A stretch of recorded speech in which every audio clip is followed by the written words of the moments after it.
स्वाति जी, आप जेनिन का इंट्रोडक्शन करेंगे आप? नरेश भैया कर रहे हैं। नरेश। सबको जय जिनेंद्र।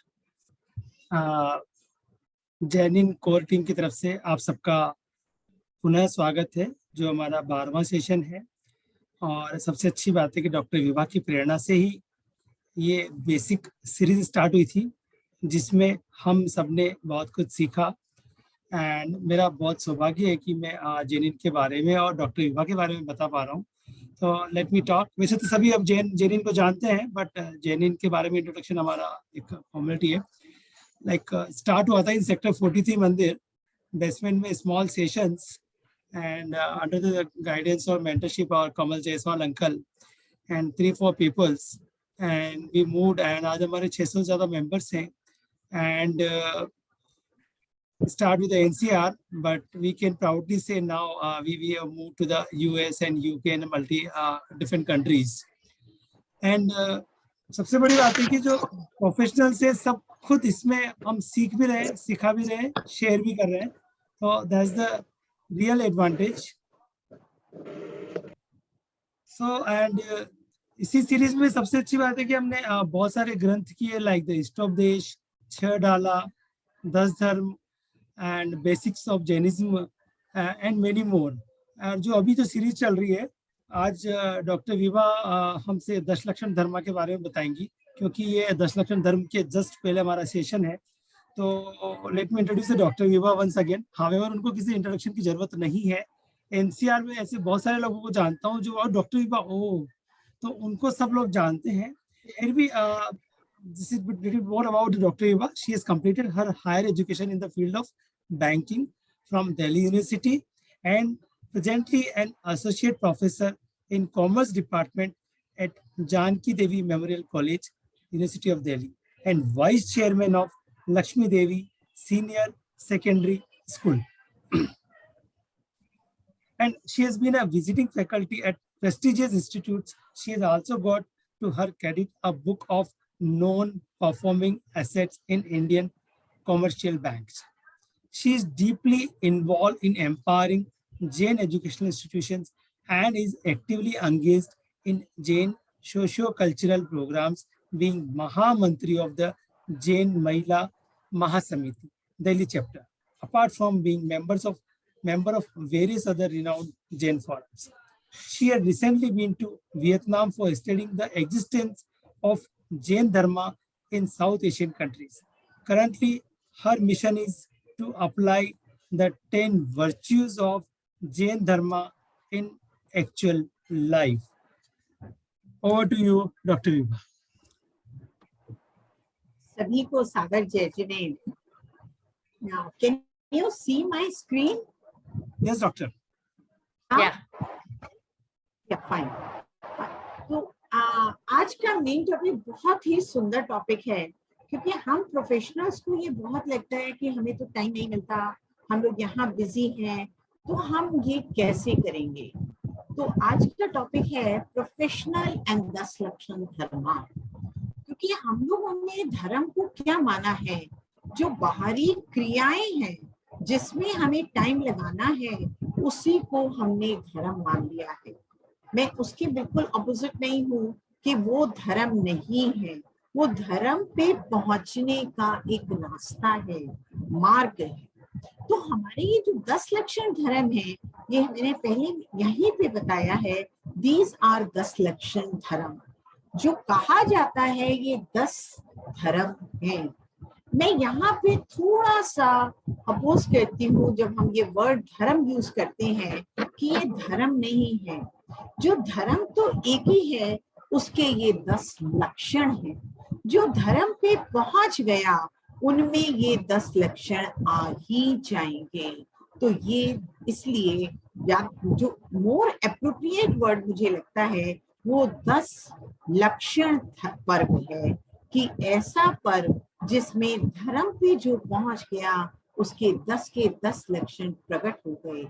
ऐसा नहीं होता कि एक लक्षण प्रकट हो और दूसरा ना हो। तो अब ये सबसे पहले बात है कि मैंने 10 लक्षण धर्म पहले ही बताना शुरू कर दिया, परंतु ये प्रोफेशनल का क्यों? हमने ये प्रोफेशनल्स को क्यों अलग लिया है, क्यों पूरा सभी जीवों को एक साथ लिया? क्योंकि इसमें सबसे बड़ी बात है, मैं अपने आप से ये समझती हूँ, ये कोई आगम की बात नहीं है, कि प्रोफेशनल लोगों का ये एक, इंक्लूडिंग मी, मैं केवल आप लोगों को नहीं कह रही कि हमें टाइम नहीं मिलता, हमें सुबह 8 बजे जाना होता है, फिर हमारा शाम को आने का कोई टाइम नहीं होता है। तो उसमें मेरे को ये लगा कि अगर हम जैसे जीवों को ये पता चले कि 10 लक्षण धर्म की क्या इंपॉर्टेंस है, क्यों करते हैं, इसे प्राप्त करने से हमें क्या होता है, कितना इम्पोर्टेंट हमारा ये 10 लक्षण धर्म है, तो जो चीज हमें अपनी प्रोफेशनल लाइफ में भी सबसे इम्पोर्टेंट दिखती है, सबसे ज्यादा उसका फायदा दिखता है, तो हम बाकी कार्यों को थोड़ा सा इधर उधर एडजस्ट करके जो वो सबसे इम्पोर्टेंट कार्य है उसको हम करने का प्रयास करते हैं। तो मुझे ये लगा कि खाली प्रैक्टिकल करने के बजाय पहले थोड़ा सा ये हमें डिस्कस करना है कि ये पर्व कैसा है, ये पर्व कैसा है, क्या ये जनरलाइज्ड पर्व है? नो, हमें वो देखना है कि ये पर्व कैसा है, कितना इम्पोर्टेंट पर्व है, और फिर ये इम्पोर्टेंट है तो क्यों है, क्यों है। इससे अगर हमें प्राप्त करते हैं तो वो जो क्यों का जो आंसर मिलता है उसको अगर मैं प्राप्त करती हूँ तो उसके रिजल्ट्स क्या है, उसके फायदे क्या हैं। अगर मुझे आज ये समझ में आ गया कि ये इतना इम्पोर्टेंट है मेरी अपने लिए, आप सोचिए मैं किसी भी कंपनी की सीईओ बन गई, हेड बन गई, प्रिंसिपल बन गई, वाइस चांसलर बन गई, तो भी वो मेरे लिए क्या फायदेमंद है। यहाँ मुझे सैलरी ज्यादा मिल गई, यहाँ मुझे मान ज्यादा मिल गया, परंतु वो सब भी यहीं छोड़ के मैं चली जाऊंगी। जो ये सब मिल रहा है वो पिछले पुण्य जो मैंने बांधा था उसका रिजल्ट मिल रहा है, वो मैं पिछले दफा की जो इन्वेस्टमेंट थी उसे एनकैश कर रही हूँ। परंतु ये सोचिए आज मैंने अपनी इन्वेस्टमेंट, अपनी सेविंग क्या करी है, उसका मेरा अगले जन्म में क्या होगा। तो इसी कारण से ये सोच के मैंने थोड़ा सा अभी थ्योरेटिकल समझाने की कोशिश की है कि पर्व क्या होता है। पर्व हमारे पास दो तरह के होते हैं। हर चीज को ये समझने की कोशिश कीजिएगा कि इसकी क्या इंपॉर्टेंस है, और मुझे ये अपने इतने ज्यादा व्यस्त जीवन से इस 10 लक्षण धर्म पे क्यों टाइम डिवोट करना है। क्योंकि आप देखिए हर चीज हम कॉस्ट बेनिफिट एनालिसिस करते हैं कि अगर मुझे यहाँ समझ आ गया कि इसका बेनिफिट बहुत ज्यादा है और केवल इसी भव में नहीं है, इसके अगले भव में, उससे अगले भव में, उससे अगले भव में परंपरागत चलता चला जाएगा, तो ये मेरे को बताने की जरूरत नहीं रहेगी कि even if you are very very busy still you have to take out the time for this। तो इसमें पर्व दो तरह के हैं, एक शाश्वत या त्रिकालिक और एक तात्कालिक। तो शाश्वत और त्रिकालिक कौन से पर्व हैं जिसमें किसी व्यक्ति विशेष या किसी घटना से संबंधित नहीं है। अगर मैं आज महावीर भगवान का जन्म दिवस मना रही हूँ, निर्वाण दिवस मना रही हूँ, या किसी और भगवान का मना रही हूँ, या उनका मोक्ष कल्याणक मना रही हूँ, सॉरी, या जन्म कल्याणक या तप कल्याणक मना रही हूँ, तो ये किसी व्यक्ति विशेष और घटना से संबंधित है। वह सब जीवों के आध्यात्मिक भाव से समान रूप से संबंधित है। ये सबसे बड़ा इम्पोर्टेंट पॉइंट है, जो कि हम पहला पॉइंट तो फिर भी समझते हैं, दूसरे में बहुत लीनियंसी बरत जाते हैं। तो आध्यात्मिक भावों से समान रूप से संबंधित है। हर जीव के आध्यात्मिक भाव में हर जीव को मैं समान रूप से ट्रीट करूंगी उनके भावों से, तो वो है शाश्वत, जो अनादि से होते हैं और सर्वभौम और सर्वकालीन होते हैं। सबसे इम्पोर्टेंट है, हमेशा के लिए है, वो तो पर्व कहलाता है शाश्वत। और तात्कालिक, तात्कालिक में ये ध्यान रखिएगा ये अनादि से हो ही नहीं सकते, क्योंकि ये घटना या व्यक्ति से संबंधित है। वे अनंत भी नहीं हो सकते, क्योंकि अगर भविष्य में आप देखिएगा, अगर भविष्य में उनसे महत्वपूर्ण कोई व्यक्ति आ गया या घटना उत्पन्न हो गई, तो जो प्रेजेंट में मेरे पर्व हैं उनको मैं भूल जाऊंगी, और जो नए नए महत्वपूर्ण व्यक्ति आए हैं या घटना हुई है उनके पर्वों को, उन डेट्स को मनाने लगूंगी। इसमें आप सीधा सिंपल एग्जाम्पल ले सकते हैं कि जैसे हमारी 24वीं होती चली जाती है, तो आज मैं कौन से कल्याणक मना रही हूँ, किन भगवानों के कल्याणक मना रही हूँ, जो प्रेजेंट 24वीं है। अब जो नेक्स्ट 24वीं आएगी तो आप बताइए, क्या मैं जब नेक्स्ट 24वीं आएगी तो ये प्रेजेंट 24वीं भूत हो जाएगी, तो क्या मैं इन 24वीं के कल्याणक मनाऊंगी? नहीं मनाऊंगी। तो ये तात्कालिक है। और घटनाएं और व्यक्ति कितनी ही महत्वपूर्ण क्यों ना हो, वे सार्वभौमिक और सर्वकालीन हो ही नहीं सकती। क्यों नहीं हो सकती? क्योंकि वो चेंज होती रहेंगी। तो अब ये ध्यान रखिए, ये मैंने क्यों डिफरेंस बताया, क्योंकि मैं ये समझाना चाहती हूँ, बताना चाहती हूँ कि ये हमारा 10 जो है, 10 लक्षण पर्व जो है, ये हमारा क्या है, त्रैकालिक है, शाश्वत है। तो जो चीज शाश्वत और त्रैकालिक है वो तो किसी घटना से नहीं है, वो मात्र आध्यात्मिक भावों से संबंधित है। इसलिए ये शाश्वत पर जो क्रोधादिक विकारों के अभाव के फलस्वरूप प्रकट होता है, जब मैं अपने क्रोधादिक विकार, आदिक मैंने लिखा है, इसका मतलब मैं 10 के 10 गुणों को ले रही हूँ, उनके अभाव के फलस्वरूप जब मेरे उत्तम समाधि सारे भाव उत्पन्न होंगे तो उसे ही 10 लक्षण पर कहा जाएगा।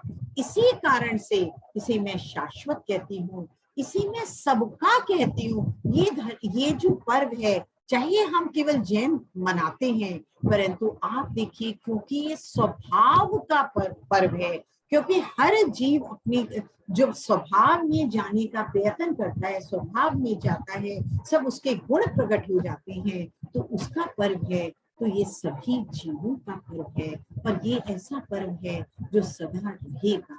तो इसीलिए उसकी जो उपयोगिता है सार्वभौमिक और सर्वकालिक है। आप इसको नेक्स्ट देखिएगा, जो नेक्स्ट पॉइंट मैंने बताने की कोशिश की। डॉक्टर विभा, एक्चुअली एक रिक्वेस्ट आ रही है, इसको अगर फुल स्क्रीन में कर लें। फुल स्क्रीन में कर दूं, how I can do it? Function F5 पे कर लीजिए।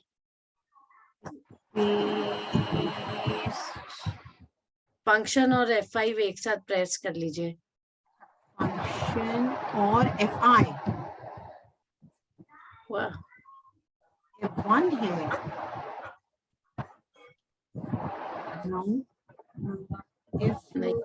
नीरज भैया, या फिर यहाँ पे जहाँ पे नीचे 99 95 लिखा हुआ आ रहा है ना, उसके पास में लेफ्ट में एक सिंबल है। F1 is definitely there. आप F5 दबा दीजिए। What F5 else I press can कर do दीजिए for making it full screen?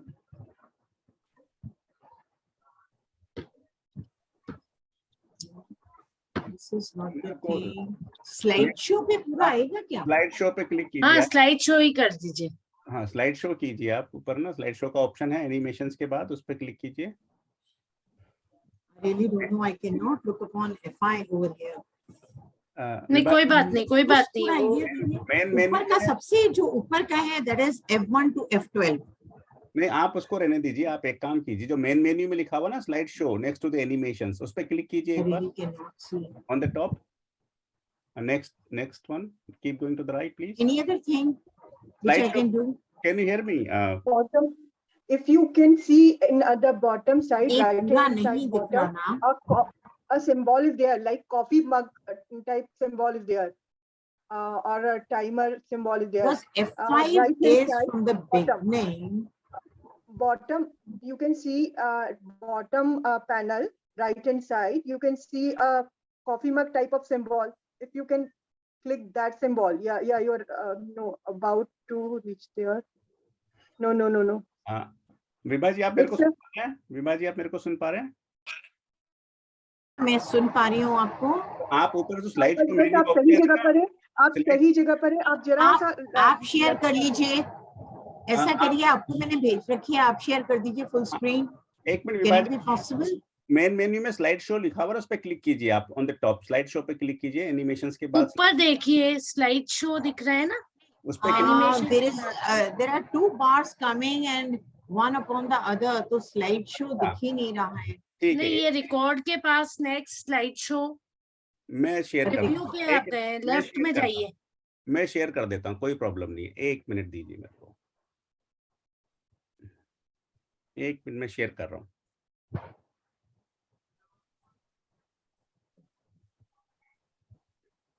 या अगर ये टूल बार खत्म हो जाए तो मैं स्लाइड शो तो मैं कर सकती हूँ। आप एक बार शेयरिंग स्टॉप कीजिए, मैं करता हूँ शेयर यहाँ से ना। मैं शेयरिंग स्टॉप कर दूं? जी आप एक बार कर दीजिए। मैं कर दिया। ठीक है, मैं करता हूँ। I don't know how it happened. वो एक के ऊपर नहीं तो डबल बार आता नहीं है। Today it's coming as double bar. Can you see the Fine. finish? Yeah. Now we can. 1 second. Let me go to your 1 second.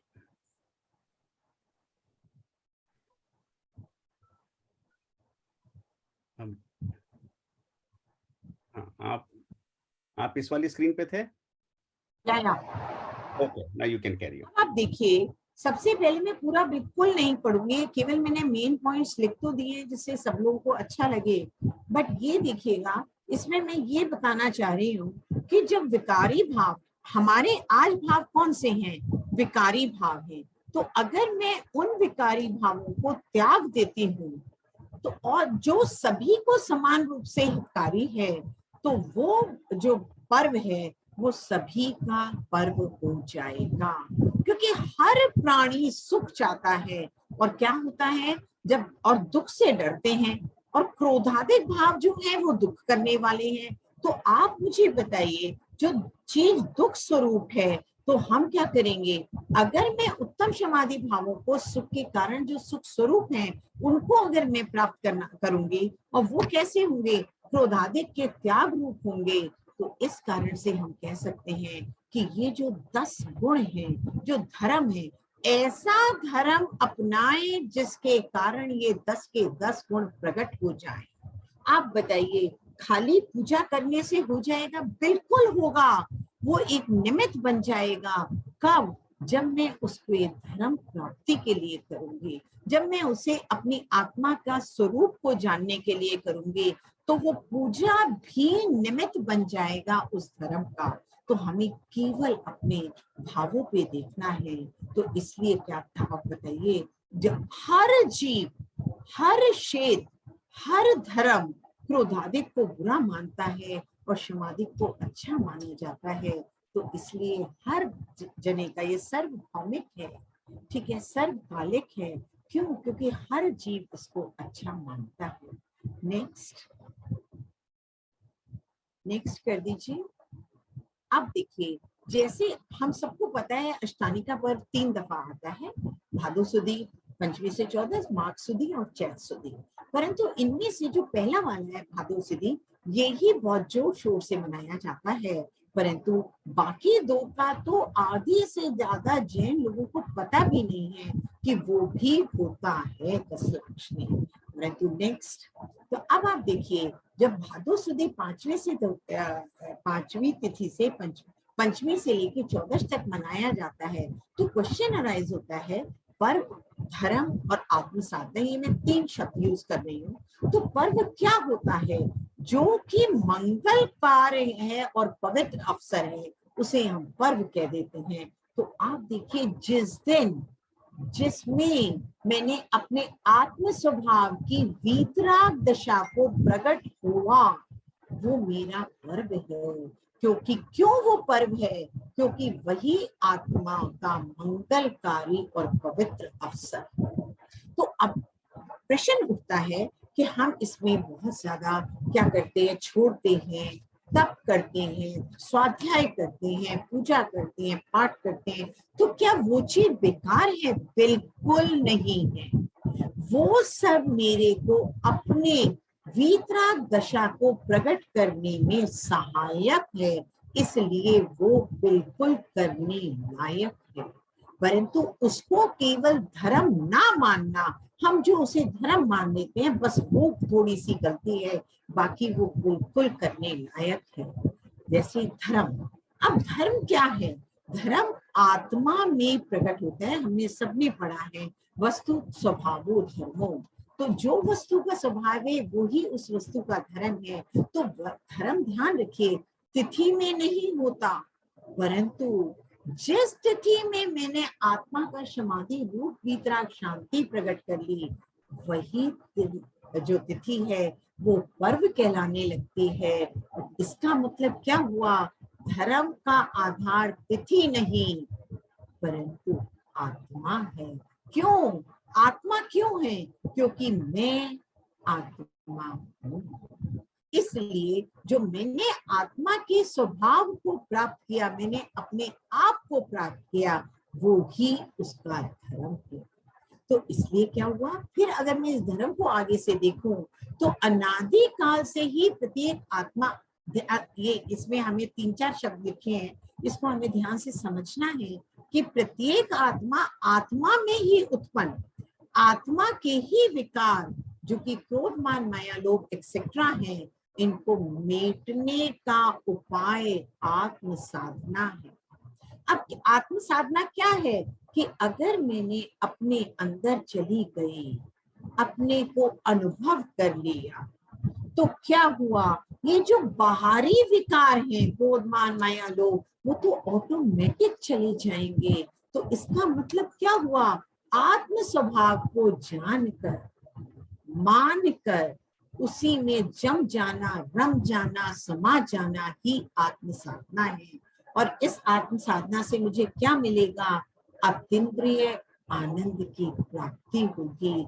और ये जो समाधि गुण है, इनको मुझे लाना नहीं पड़ेगा, ये स्वयं इनका विकास हो जाएगा। तो ये है आत्म साधना, ये है धर्म। अब ध्यान दीजिएगा, ये मैं प्रोफेशनल के पॉइंट ऑफ व्यू से क्यों बता रही हूँ, क्योंकि आप देखिए, अगर मैंने ये धर्म अपना लिया, और ये मैं मान के चलती हूँ कि प्रोफेशनल्स को तो ये धर्म अपनाने के बहुत चांसेस मिलते हैं, अपने को तोलने के लिए, अपने को इवैल्यूएट करने के लिए बहुत चांसेस मिलते हैं। कभी बॉस ने कुछ कहा, कभी कोलीग्स ने कुछ कहा, कभी घर में कोई प्रॉब्लम हुई, तो हर चांस में मुझे अपने को इवैल्यूएट करने का मौका मिलता है, मैं कहाँ खड़ी हूँ। नेक्स्ट करिएगा जी। अब देखिए, ये मैंने सिंपल 10 के 10 धर्म लिखे हैं, जो कि अगर मैंने आत्म साधना से अपना धर्म को, अपनी आत्मा को जान लिया, पहचान लिया, रम गई, उसी में रह गई, चारित्र आया, तो ये 10 के 10 गुण स्वयं प्रकट हो जाएंगे। एक इसमें सबसे इंपॉर्टेंट बात है कि मैं ये कहूँ कि क्षमा प्रकट हो जाएगी, बाकी 9 नहीं होंगे, ऐसा नहीं है। 10 के 10 गुण युगपत प्रकट होते हैं। वो बात अलग है कितनी क्वांटिटी में होते हैं, कैसे होते हैं, क्योंकि वो जिस तरह से आपका गुण स्थान होता है, जितने चौकड़ी का राग चला गया, उस हिसाब से उतने प्रकट होता चला जाता है। नेक्स्ट, अब देखिए, ये जो 10 धर्म हम लोग बोलते हैं, वो ही मैंने कहा है, ये धर्म के 10 लक्षण हैं। और सबसे बड़ी बात है, जो 10 लक्षण हैं, ये चारित्र गुण की निर्मल पर्याय है। जहां हम सबसे ज्यादा गलती कर जाते हैं कि ये चारित्र गुण की निर्मल पर्याय है, तो क्या होता है, जो कि सम्यक दृष्टि ज्ञानी को ही प्रकट होती है। क्यों? क्योंकि जो सम्यक चारित्र है, वो सम्यक दर्शन और ज्ञान के बाद ही प्रकट होता है, और ये चारित्र गुण की निर्मल पर्याय है। तो क्या होगा? सम्यक दर्शन और सम्यक ज्ञान जो क्या है, वो चारित्र रूप के वृक्ष की जड़ है। जैसे अगर मैं सम्यक चारित्र को वृक्ष मानूं, तो सम्यक ज्ञान और सम्यक दर्शन और सम्यक ज्ञान उसकी जड़ है। तो जैसे जड़ के बिना वृक्ष की सत्ता संभव ही नहीं है, उसी प्रकार सम्यक दर्शन और सम्यक ज्ञान के बगैर सम्यक चारित्र की वृक्ष संभव ही नहीं है। तो मैं ये इस डिस्कशन से हमारा क्या कंक्लूजन निकला कि जो धर्म है वो मिथ्यात्व, जो गलत मान्यताएं हैं, और कषाय के अभाव का नाम है, मंदता का नाम नहीं है। हम क्या कहते हैं जनरली, उसको तो क्रोध बहुत कम आता है, उसमें तो मान बहुत कम है, वो तो पूजा पाठ बहुत करता है, तो वो बहुत धार्मिक है। बिल्कुल ठीक है, बाहर का व्यवहार कर रहा है वो बिल्कुल गलत मत समझिएगा, वो चीज बिल्कुल गलत नहीं है, वो मुझे आपको सम्यक दृष्टि को सबको करना है, ठीक है, परंतु उसे मैं धर्म नहीं मान सकती जब तक कि मिथ्यात्व ना चला जाए, जब तक मेरी कषाय का अभाव ना हो जाए। और ये कषाय का अभाव धीरे धीरे गुण स्थान के बढ़ते हुए होता चला जाता है। तो इसीलिए मैंने ये 4 पॉइंट लिखे हैं केवल इसी पॉइंट को डिस्क्राइब करने के लिए कि मुनियों के 3 चौकड़ी का राग गया, ठीक है। तो जब 3 चौकड़ी का राग गया तो उनके अभाव रूप धर्म उत्तम समाधि प्रकट हुए, उनकी उतनी ज्यादा शुद्धताई होगी।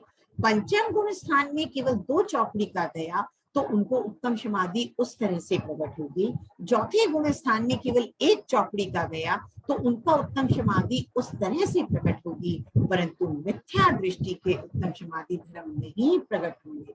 मैं अब ध्यान दीजिएगा, यहाँ उत्तम वर्ड है, मैं उत्तम की अपेक्षा कह रही हूँ, सम्यक दर्शन की अपेक्षा।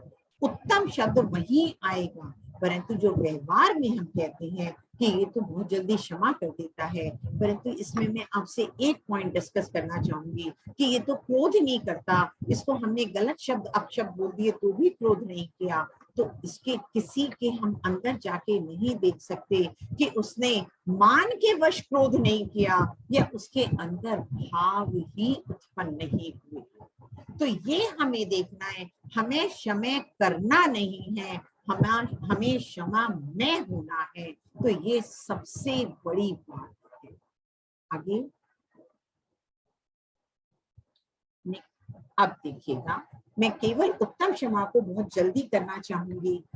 मेरे पास अभी कितना थोड़ा सा 15 मिनट है, मैं उत्तम क्षमा को बहुत छोटे में बताना चाहूंगी, क्योंकि हम सबको पता है उत्तम क्षमा क्या होती है कि आपने मुझे कोई भी अपशब्द बोले, थप्पड़ मारा, कुछ भी किया, गलत काम किया और मैंने उसमें रिएक्ट करा, उत्तम क्षमा कह रहे हैं तो रिएक्ट नहीं किया, तो हम व्यवहार दृष्टि से बोलते हैं कि यह उत्तम क्षमा है। ध्यान रखिएगा, क्षमा आत्मा का स्वभाव है। जो क्षमा स्वभावी आत्मा जो मेरी एक्चुअल है, आज मैं क्रोध कर रही हूँ इस समय, तो भी इस समय मेरी आत्मा जो है वो क्षमा स्वभावी ही है, वो उसमें अपने स्वाभाविक गुण उस समय भी है, परंतु मैं उस समय विभाव रूप परिणमन कर रही हूँ। विभाव किसे, जो आत्मा का स्वभाव है, आत्मा के गुण है, उसके विपरीत परिणमन कर रही हूँ, तो उसे विभाव रूप करूंगी। तो अब क्या है, क्षमा स्वभावी जो आत्मा के आश्रय से आत्मा में ही जो क्रोध के अभाव रूप शांति स्वरूप पर्याय प्रकट होती है, उसे ही क्षमा कहते हैं। ये बहुत बड़ी बात है, जो मेरे क्रोध के अभाव रूप शांति स्वरूप, क्योंकि शांत मेरा आत्मा का स्वभाव है। तो आप देखिएगा, आत्मा हमेशा क्षमा स्वभावी है, तथापि है तो वो क्षमा स्वभावी, परंतु अनादि से क्षमा के अभाव रूप क्रोध पर्याय ही प्रकट रूप से विद्यमान है। इसका मतलब क्या हुआ, हमें क्या समझना है कि हम हर समय विभाव रूप परिणमन कर रहे हैं। मैं अभी सम्यक दृष्टि की बात नहीं कर रही, 7वें 8वें 9वें 10वें गुण स्थान वालों की बात नहीं कर रही, मैं एक जनरल हम लोग श्रावकों की बात कर रही हूँ कि जो हम अपने जो स्वभाव है उस रूप परिणमित नहीं कर रहे हैं, अपने जो विभाव रूप है उस रूप परिणमन कर रहे हैं। तो जब अब एक प्रश्न उठता है, जब मैं आपको ये बताती हूँ, शायद आपके मन में भी प्रश्न उठा होगा कि जब मैं धर्म के लक्षणों की बात करती हूँ, ध्यान दीजिएगा, तो मैं क्या कहती हूँ, इसके अभाव रूप में बात करती हूँ। क्या अभाव में रूप में बात करती हूँ? क्रोध नहीं करना चाहिए, मान नहीं करना चाहिए, हर चीज को नास्ती रूप में बात कर रही हूँ। तो क्या धर्म अभाव रूप है? नहीं, धर्म तो वस्तु का स्वभाव है, सद्भाव रूप है। जो मेरे आत्मा के गुण हैं उनको महसूस करना, उनको ही अनुभव में लाना ही धर्म है। तो धर्म तो सद्भाव रूप है, तो फिर हम क्यों नेगेटिव नास्ती रूप बात करते हैं? तो आप ये बताइएगा कि इसका अगला करिएगा। तो क्रोध ना करो, मान ना करो, माया ना करो, हम इस तरह से बात करते हैं। तो ध्यान दीजिएगा, तो क्रोध नास्ती रूप क्यों करते हैं? क्यों? क्योंकि हमने अनादि से इस तरह के विभाग रूप परिणाम किया। तो अगर आप एक कक्षा की बात लीजिए, एक सपोज मैं पढ़ाने जाती हूँ, फर्स्ट टाइम पढ़ाने जा रही हूँ, नए स्टूडेंट है, तो जनरली क्या मैं पहले लेक्चर में उन्हें टॉपिक पढ़ाना शुरू कर देती हूँ? नहीं, पहले मैं क्या देखती हूँ कि जो मेरे आगे स्टूडेंट बैठा है वो किस लेवल का है।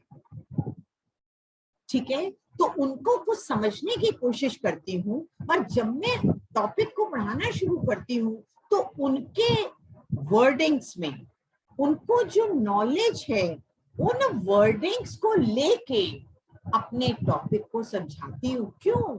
जो चीज उन्हें समझ में आई भी है, अगर मैं अपनी लैंग्वेज उस तरह से यूज करूंगी तो उनको समझ जल्दी आएगा। बस केवल यही कारण है कि हम क्रोध, मान, माया लोग से अनादि से परिचित हैं, अनादि से विभाग रूप परिणमन कर रहे हैं। तो अगर जो चीज मेरे को पता है उससे मैं दूसरी चीज को आपको अवगत करवाने की कोशिश करूंगी तो दूसरे को समझ जल्दी आएगा। नहीं तो अगर मैं टोटली न्यू वर्ड्स यूज करूंगी, आपके लेवल से ना चल के बहुत हाई लेवल से शुरू करूंगी, तो आपको नहीं समझ में आएगा। बस यही कारण है कि नास्ती रूप, क्योंकि हमारे ये जो सारे हैं ये हम ऑलरेडी कर रहे हैं, तो इसको बेस लेके हमें पॉजिटिव में लाया जाता है। तो आप ध्यान दीजिएगा कि क्रोध ऐसी विकृति है जिससे कि भले बुरे की पहचान रहती ही नहीं है। तो ध्यान रखिए, क्रोध की दृष्टि हमेशा, अब देखिए मुझे क्रोध क्यों आए? क्योंकि मैंने या तो कहा, मैंने किसी को ऑर्डर दिया था, किसी से रिक्वेस्ट की थी तुम ये काम करके रखना, उसने नहीं किया। बच्चे को कहा था मैं बाहर जा रही हूँ, तुम ये मैथ्स के क्वेश्चन करके रखना, नहीं रखा। क्या मतलब हुआ कि दूसरे का जो परिणमन हुआ वे मेरे अनुसार नहीं हुआ। तो मैंने क्या कहा, दूसरे के अवगुणों पे मेरी दृष्टि गई और उस प्रोसेस में मैंने उसके गुण पे तो ध्यान ही नहीं दिया। और चाहे मेरी अपनी गलती थी तो भी मैंने अपने अवगुणों पे ध्यान ही नहीं दिया। तो क्या प्रश्न उठता है, क्या क्षमा का अभियान से, this is a very important thing, प्रश्न उठता है कि क्षमा का संबंध क्रोध के अभाव से होता है? कि अगर मैं बाहर में क्रोध नहीं कर रही तो इसका मतलब क्या मैं क्षमा मैं हूं? नहीं, ये ध्यान दें, क्रोध के अभाव से होता है, परंतु उसमें मुझे अंदर से देखना पड़ेगा कि यह स्थिति क्यों है। नेक्स्ट, तो क्रोध का अभाव, अब ध्यान दीजिएगा, मैंने कहाँ छोड़ा था पिछली स्लाइड में कि क्रोध का अगर अभाव है तो मैं क्या उसे उत्तम क्षमा कह सकती हूँ? कि व्यवहार में मुझे क्रोध नहीं दिख रहा तो मैं क्या कह सकती हूँ कि वो उत्तम क्षमा है? इस पे विचार करने लायक बात है कि क्रोध का अभाव आत्मा के आश्रय से होता है। ये अभी हमने पहले पढ़ा। तो मिथ्या दृष्टि, आप मुझे बताओ, मिथ्या दृष्टि के कर्तृत्व बुद्धि है कि मैं दूसरे का कर सकता हूँ और दूसरा मेरा कर सकता है, जिसके कारण जब मेरी एक्सपेक्टेशंस दूसरे से हो गई तो अगर वो मेरे अनुसार परिणमन नहीं हुआ तो मैंने बेसिक प्रिंसिपल तो लगाया नहीं कि मैं किसी का नहीं कर सकती और दूसरा मेरा नहीं कर सकता। तो मुझे क्रोध क्यों बना? क्योंकि मेरी तो मान्यता ये है ना, दूसरा मेरा कर सकता है, दूसरे मेरे अनुरूप चल सकता है, तो मेरा अनंतानंदी क्रोध उत्पन्न हो जाता है। कब होता है? जब जब पर पदार्थ मेरे इच्छा के अनुकूल नहीं होता तब तक मिथ्या दृष्टि क्रोध के पात्र होते रहते हैं। तो क्या हुआ, एक दूसरा कारण समझिए जो और भी अच्छा है कि उत्तम समाधि जो 10 धर्म है, ये अभी हमने पहले देखा, ये चारित्र गुण की, सम्यक चारित्र गुण की निर्मल पर्याय है। और सम्यक चारित्र सम्यक दर्शन के बगैर नहीं होता। तो जब ये नहीं होता तो मिथ्या दृष्टि के बताइए तो सही उत्तम क्षमादि 10 गुण प्रकट हो कैसे सकते हैं, मतलब नहीं हो सकते। तो क्या हमने निष्कर्ष निकाला कि निश्चय से क्षमा स्वभावी आत्मा, आत्मा में क्षमा स्वभाव है। तो निश्चय अगर दृष्टि से देखती हूँ तो वो क्या होता है, आत्मा के आश्रय, ये गलत टाइप हो गया है, आश्रय से पर्याय में क्रोध रूप विकार की उत्पत्ति का ना होना ही उत्तम क्षमा। नेक्स्ट,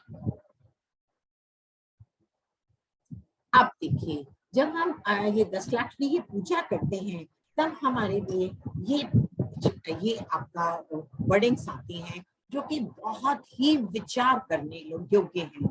गाली सुन मत खेद ना आनो, गुण को अवगुण करके बखानो। क्या हुआ, आपने मुझे, किसी ने मुझे गाली दी परंतु मन में मेरे खेद नहीं आया, मुझे पता ही नहीं चला आपने गाली दी, मैं इतने अपने स्वाभाविक गुण में लिप्त हूँ कि आपकी गाली का एहसास ही नहीं हुआ। गुण को अवगुण कहे बिखाने, मेरे में कोई भी गुण है परंतु आपने तो उसको अवगुण की तरह सबके सामने पेश लाए, एक के सामने नहीं, अकेले में नहीं, सारी दुनिया बैठी थी उनके सामने मेरे अवगुण को करा जबकि वो गुण थे। इस तरह से आपने बखाया। कही है बखानो वस्तु छीने, आपने मेरी वस्तु को छीन ली। ऐसे बखाते बखाते, सबको बताते बताते मेरी वस्तुएं छीन ली। बांध मार बहु विधि करे, मेरे को बांधा, मेरे को मारा और इस तरह के और भी बहुत कार्य किए। घर घर दे निकारे तन बिदारे, वैर जूना कहाँ करे। क्षमा का बहुत ही सुंदर लाइन है, मेरे को घर से निकाल दिया, तन पे विदार दिया और मेरे अगेंस्ट बैर बांध लिया। सबसे बड़ा यहाँ जो इम्पोर्टेंट पॉइंट है वो बैर है, क्योंकि हम क्या करते हैं उस समय तो क्रोध नहीं करते, माइट बी मान की वजह से, माइट बी किसी भी कारण से, परंतु वो जो है वो मैं एक अंदर गांठ बांध लेती हूँ। तो ध्यान दीजिएगा, अब इसको 3-4 स्टेप्स में लिया है मैंने कि गाली जब सुनी तो आपने चाटा मार दिया मेरे सपोज, तो वो गाय की विकृति है। अगर गाली सुनकर मैंने गाली दे दी तो वचन की विकृति है। गाली सुनकर मेरे खेद में मन में आया तो वह मन की विकृति है, परंतु गाली सुनकर मन में खेद भी नहीं आया तो क्षमा की विकृति है। परंतु इसके नेक्स्ट, क्रोध तो नहीं किया पर मन में गांठ बांध ली। क्षमा आपको बाहर से दिख रही है, देखिए चौथे स्टेप में क्षमाधारी है, परंतु क्षमाधारी बाहर से दिख रहा है, परंतु मैंने क्या किया, बाहर से तो कुछ नहीं बोली, अंदर गांठ बांध ली, वैर धारण कर लिया। तो उसे भी भगवान ने, आचार्यों ने क्षमा नहीं कहा, उत्तम क्षमा वो नहीं है। तो मूल में ध्यान रखिएगा, भावों का खेल है। नेक्स्ट,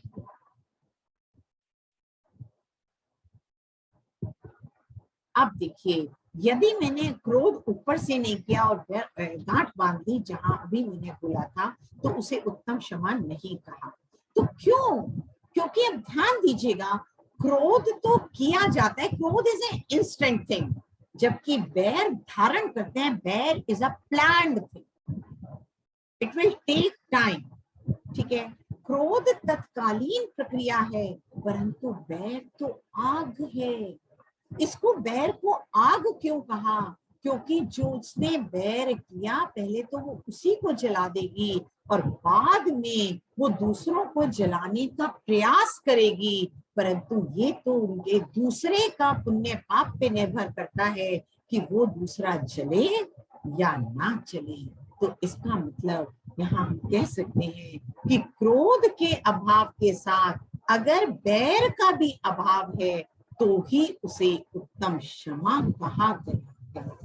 तो उत्तम क्षमा, ध्यान से अगर हम इसको देखें तो उत्तम क्षमा ये बहुत इंपॉर्टेंट है, कषायों की मंदता और तीव्रता पर आधारित नहीं है, परंतु कषायों की क्रमशः अभाव पर आधारित है। यहाँ मैंने क्रमशः इसलिए वर्ड यूज किया है कि कषाय धीरे धीरे धीरे धीरे जाती है, तो क्रमशः अभाव पर आधारित है। तो कषायों की मंदता तीव्रता का आधार पर जो भेद पड़ता है, जो हमें थोड़ी सी गलतफहमी कभी कभी हो जाती है, उसे हम वेश्या कहते हैं। वो धर्म नहीं है, वो उससे धर्म के 10 लक्षण प्रकट नहीं होंगे, वो तो वेश्या है। आगे बस मैं इसके बाद इसे प्रोफेशनल के साथ लिंक अप करूंगी। तो अब आप देखिए कि मैं इसलिए बताना चाहती हूँ कि बाहर से हमारी बहुत बहुत ज्यादा हम शांत हैं। जैसे एग्जाम्पल सबसे बढ़िया मिलता है कि द्रव्य लुंगी मुनि जो कि 9वें द्रव्य तक पहुंच गए, वो उत्तम क्षमा के धारक नहीं है। क्यों? क्योंकि वो द्रव्य लिंगी है, उनको आत्मा अनुभव नहीं हुआ, उनका अनंतानुबंधी क्रोधी ही माना जाएगा। परंतु उसके कंपैरिजन में कोई चौथा गुण स्थानवर्ती जिनका केवल अनंतानुबंधी क्रोध है, मैं सबसे छोटे वाले को कंपेयर कर रही हूँ, जो ज्ञानी है, चारित्र मोह उसमें है, गुण नहीं है परंतु तो वो जो ज्ञानी के चारित्र मोह का कोई ना कोई दोष आ गया, क्योंकि अभी एक चौकड़ी करा गया है, तो उसमें क्रोध करता दिखाई भी दे, फिर भी वो उत्तम क्षमा आदि का धारक हो सकता है। इस चीज को अगर हम बहुत अच्छे से समझ लें, थोड़ा डिटेल में समझें, तो हमें समझ में आएगा कि जो दूसरा इंसान हमें दिख रहा है कि पूरा क्षमा है, वो पता नहीं उसमें उत्तम क्षमा है या नहीं। तो अनंतानुबंधी क्रोध के अभाव से उत्तम क्षमा प्रकट होती है, और प्रत्याख्यान अप्रत्याख्यान क्रोध के अभाव उत्तम क्षमा को पल्लवित करता है, इसको बढ़ाता चला जाता है, और संचलन क्रोध के अभाव से जो मुनि का आ जाता है, 6ठे 7वें का अभाव उत्तम क्षमा को पूर्णता को प्राप्त करता है। उसके आगे भी ये 6th and 7th नहीं आएगा, ये मैं गलत बोल गई, 6th 7th तो 2nd तक आ जाएगा, तो संज्वलन को उससे ऊपर चला जाएगा। तो अनंत संसार का अनुभव करने वाला अनंतानुबंधी क्रोध आत्मा की प्रति अरुचि का नाम है। ये सबसे बड़ी बात है। अनंतानुबंधी क्रोध किसे कहा? जिसको आत्मा की लगन ही नहीं लगी, तो उसके तो अनंतानुबंधी क्रोध होगा ही होगा। ज्ञानानंद स्वभावी आत्मा की अरुचि ही अनंतानुबंधी क्रोध है। क्यों? मैंने अपनी आत्मा को जानने का प्रयास ही नहीं किया, तो क्या मैं उससे नाराज हूँ? क्या मैं उससे क्रोधित हूँ? जो मैं उसको जानने का प्रयास ही नहीं कर रही। आप देखिए व्यवहार में भी, अगर आप किसी से थोड़े क्रोधित हैं, नाराज हैं, तो आप उससे बोलते नहीं, उसको देखते ही नहीं, उसके प्रति रुचि नहीं होती। तो उस सेंस में है कि अगर मैंने अपनी आत्मा के प्रति अरुचि है मेरे, उसको जानने का प्रयास ही नहीं कर रही हूँ, तो उसी का नाम अनंतानुबंधी क्रोध है। तो अरुचि का नाम क्रोध है। तो ये देखिएगा, ये बहुत बड़ी चीज है। ये I think this is the last slide. या फाइन। तो अब आप देखिए, इसमें हम ये कहते हैं, अब मैं इसको लिंक करती हूँ किस चीज से? प्रोफेशनल से। हम सभी प्रोफेशनल हैं, सभी बहुत बिजी हैं। तो ये जो प्रेजेंटेशन है, ये जो हमने डिस्कशन किया है, आप मुझे बताइए इससे मुझे अंदर में क्या हुआ कि अगर मैं क्षमा कर दूं, आपने मुझे गाली दी और मैं नहीं बोलूं, तो ये क्या उत्तम क्षमा है? क्या इससे बंधन रुक जाएगा? क्या इससे मेरा मोक्ष मार्ग प्रशस्त हो जाएगा? नहीं। तो क्या करना है? पूरी मैं बिजी हूँ, सुबह से शाम तक बिजी हूँ, 16 घंटे 18 घंटे 20 घंटे में काम कर रही हूँ कॉर्पोरेट वर्ल्ड में। मान के चलिए मैं इतना मानती हूँ। आप मुझे बताइए, क्या इस प्रेजेंटेशन ने ये कहा आप खाली बैठ के ही धर्म कर सकते हैं? नहीं। आप मंदिर गए हैं, आप 10 लाख नहीं है, मंदिर जा रहे हैं, शायद एक पूजा करने, कोई मैं ये नहीं कह रही जरूरी करने हैं, शायद एक जाप कर रहे हैं, शायद 5 मिनट का स्वाध्याय कर रहे हैं। इस तरह का जो भी बाहरी प्रक्रिया करनी है, उस प्रक्रिया में लिप्त हो जाइए, उसमें आत्मा के गुणों को देखते जाइए। क्या होगा, बाहर का सारा कार्य करेंगे, कॉर्पोरेट वर्ल्ड का करेंगे, हम लेडीज घर का भी करेंगे, बाहर का भी करेंगे, बच्चों को भी पालेंगे, परंतु उसमें कर्ता बुद्धि एकदम चली जाएगी। मान एकदम जहां मेरी कर्ता बुद्धि गई, मैं ये कार्य को करने वाली नहीं हूं। मुझे बताइए क्या मान रहेगा वो सक्सेसफुल हुआ कार्य? मान आएगा? प्रेस मिली आपको अपने बॉस से, मान आएगा? नहीं आएगा। जब आपने पहले ही आपको भाव वासन हो गया, इस कार्य को करने वाली तो मैं हुई नहीं। आत्मा कोई कार्य बाहरी कर ही नहीं सकती, तो जब वो कर नहीं सकती, मैं उस कार्य को करने वाली नहीं हूँ, तो मान आएगा तो कैसे? नहीं आएगा। हम प्रोफेशनल हैं, केवल मैं अपने लिए बोल रही हूँ। ये मात्र मेरा एक एक्सक्यूज है। अगर मेरी फ्रेंड पूछती है, पंडित जी पूछते हैं, या हमारी जो शाम को शास्त्र सभा पूछती है, उसमें मैं ये एक्सक्यूज दे रही हूँ कि मैं बहुत बिजी थी इसलिए स्वाध्याय कर नहीं पाई, मैं बहुत बिजी थी, ये मात्र मेरा एक्सक्यूज है, जिससे कि आप मेरे को गलत ना कहें।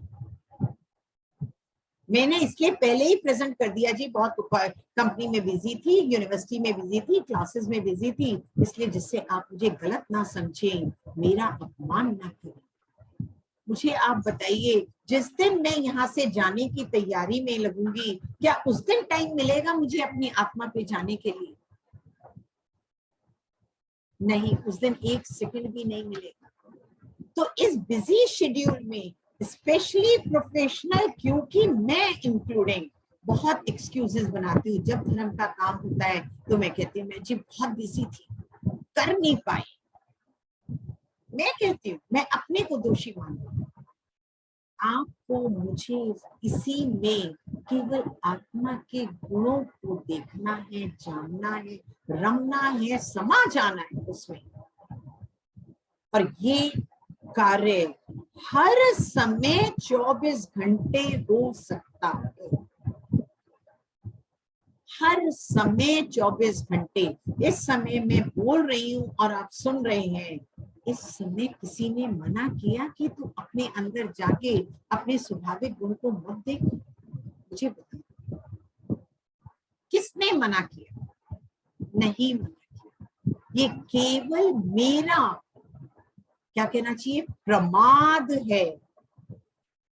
ये मेरा प्रमाद है, मेरा मूर्छित उपयोग है, ये मेरी गलती है, ये मेरा पैशन नहीं है। मुझे आप एक लास्ट बात बता दीजिए, जिस काम को करने का आपका पैशन होता है, आप प्रोफेशनली बिजी तो उस समय भी हैं, आप मुझे बताइए किसी ना किसी तरह से उस काम को करने का टाइम निकालते हो या नहीं? ये मेरे ऊपर अप्लाई करता है, मैं अपनी बात बता रही हूँ। मेरी बात का कोई भी गलत मतलब मत लीजिएगा या फील मत कर जाइएगा, ये मैं अपने पॉइंट से बता रही हूँ। बताइए, जिस चीज का मुझे पैशन है मैं करती हूँ या नहीं? बिल्कुल करती हूँ, किसी ना किसी तरह से टाइम 100% निकालती हूँ। इसका मतलब तो बिल्कुल ठीक कहा ना जो मैंने लास्ट में कंक्लूजन दिया है कि मुझे अभी आत्मा को जानने की का पैशन ही नहीं हुआ, उसकी इच्छुकता ही नहीं हुई। और इच्छुकता नहीं हुई तो इसका मतलब क्या है? सबसे बड़ा क्रोध मेरे को अपनी आत्मा के ऊपर है, क्योंकि उस चीज को, किसी से लड़ाई झगड़ा हुआ तो आप कहते हैं ना, नहीं मेरे को ना उससे मिलना है, ना उसकी शक्ल देखनी है, ना उसकी बात करनी है, ना कुछ करना है। आप देखिए ना, अपनी आत्मा के प्रति कोई जानने की इच्छुकता ही नहीं, उसके प्रति जाने की जरूरत ही नहीं महसूस कर रहे हैं। तो सबसे बड़ा क्रोध, ये जो हम कहते हैं बुक्स में है, वो तो केवल यही है कि क्रोध मत करो, अपनी अपशब्द मत बोलो, जोर से मत बोलो, ये ना करो। मैं कहती हूँ, मेरे को जो अपना अनुभव होता है वो ये कहती हूँ, अगर मेरे में अपनी आत्मा को जानने की इच्छुकता नहीं है तो ये सबसे बड़ा अनंतानुबंधी क्रोध है मेरे को अपनी आत्मा के प्रति। और ये नहीं है तो उत्तम क्षमा है सबसे पहला गुण प्रकट हो गया। ये मान के चलिए कि पहला गुण प्रकट हो गया। इसी के साथ मैं अपनी वाणी को विराम देती हूँ। मुझसे कोई भी गलत निकल गया हो, मुझे बहुत लगता है, अंदर से एक लगता है, हर जीव सुखी हो जाए। पता नहीं क्यों मेरे इतनी भावना है कि हर जीव सुखी हो जाए। और इतना हमें लोग मान है कि आप कहें तुम अपनी जॉब छोड़ दो, तो मैं भी अभी जो जॉब नहीं छोड़ पाऊंगी। वो पैसे का लालच कह दीजिए, मान का लालच कह दीजिए, तो क्यों नहीं उसके रहते रहते जो मेरी मिनिमम रिक्वायरमेंट्स हैं, उसके रहते रहते मैं अपनी आत्मा में चली जाऊं। किसी ने मना नहीं किया, किसी की कोई अड़चन नहीं है। लास्ट एक कहती हूँ, कल परसों हमारा जो शाम वाला होता है उसमें मैंने सभी श्रोताओं को यही होमवर्क दिया है। क्या होमवर्क दिया है अब हम कल देखेंगे। आज हमारी संडे की स्वाध्याय की छुट्टी होती है। कल मैंने क्या उस दिन होमवर्क क्या दिया है, हर जना कॉपी पे ये लिख के लाएगा कि मेरे कौन से पाप के उदय हैं जिसके कारण मैं अपनी आत्मा का अनुभव नहीं कर पा। हमारे सब हम एक्सक्यूजेस देते हैं, जी ऐसा हो गया, जी ऐसा हो गया, जी ऐसा हो गया, इसलिए मैं आगे धर्म में नहीं बढ़ रही। तो ये एनलिस्ट करने हैं कि कौन से पाप के उदय आए हुए हैं मेरी जिंदगी में जिसके कारण मैं आगे मोक्ष मार्ग प्रशस्त नहीं कर पा रही। पता नहीं कैसा रहेगा, बट मेरे मन के भाव थे, क्योंकि मैं हर जने के एक्सक्यूजेस सुनती हूँ, तो मुझे लगा सब जने को जॉट डाउन तो करने दो, मैं किस किस वजह से आगे नहीं पढ़ पा रही हूँ। तो इसी के साथ मैं अपनी वाणी को विराम दी। नमस्कार, जय जिनेन्द्र। जय Jinendra. Thank you so much, Dr. Vibha. So many it means putting some things in such a different way. So especially जो आपका पॉइंट था कि ज्ञानानंद स्वभावी आत्मा की अरुचि ही अनंतानुबंधी क्रोध है। तो that was एक एस्पेक्ट से really बोला गया है, ये नहीं कि हर एस्पेक्ट से बोला गया, क्योंकि हर एस्पेक्ट से हम अलग अलग बोल सकते हैं, परंतु मुझे ये लगता है कि इस तरह से बोलो तो जरा ये पॉइंट हमें चुभता है, तो हम आगे जल्दी बढ़ते हैं। नहीं, that was very touching। और अब मैं रिक्वेस्ट करूंगी वाईके जैन अंकल, वाईके अंकल से और कमल अंकल से to put their points forward and alongside put the points for professionals, any guidance for professionals during the Daslakshan Dharma।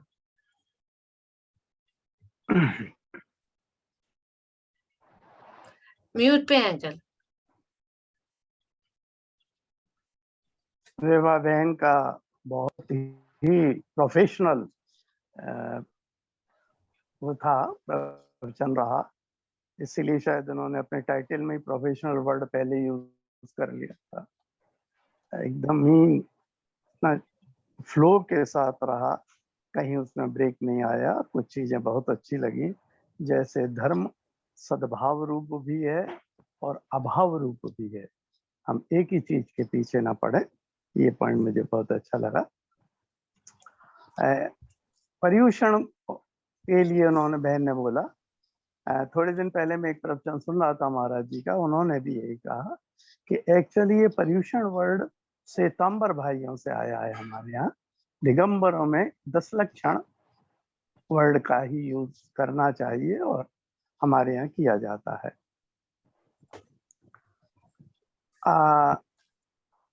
ये जो 10 लक्षण धर्म है, ये आध्यात्मिक धर्म है, हमारे आध्यात्मिक पर्व हैं। अष्टानिका जैसे कंपेयर किया, वो भक्ति और पूजा रूप आदि उसमें प्रमुखता रहती है, जबकि 10 लक्षण में आध्यात्मिक अप्रोच रहती है। और अपन देखें भी, जो चीज क्षमा से शुरू हुई और क्षमा पे अंत हुई, उससे तो हमारे जीवन में आध्यात्मिक रुचि आएगी, हमारी अपलिफ्टमेंट होगा ही। पर्व के बारे में बात आई, पर्व का एक और मीनिंग ये भी है, अवसर और संधि। संधि यानी ज्वाइंट, तो जॉइंट किसका? जो धर्म करते हैं और जो धर्म नहीं करते, वो भी इन 10 दिनों में धर्म करने लगते हैं, तो उनका संधि हो जाती है। इस अपेक्षा से भी ये पर्व का एक और मीनिंग ये भी बनेगा।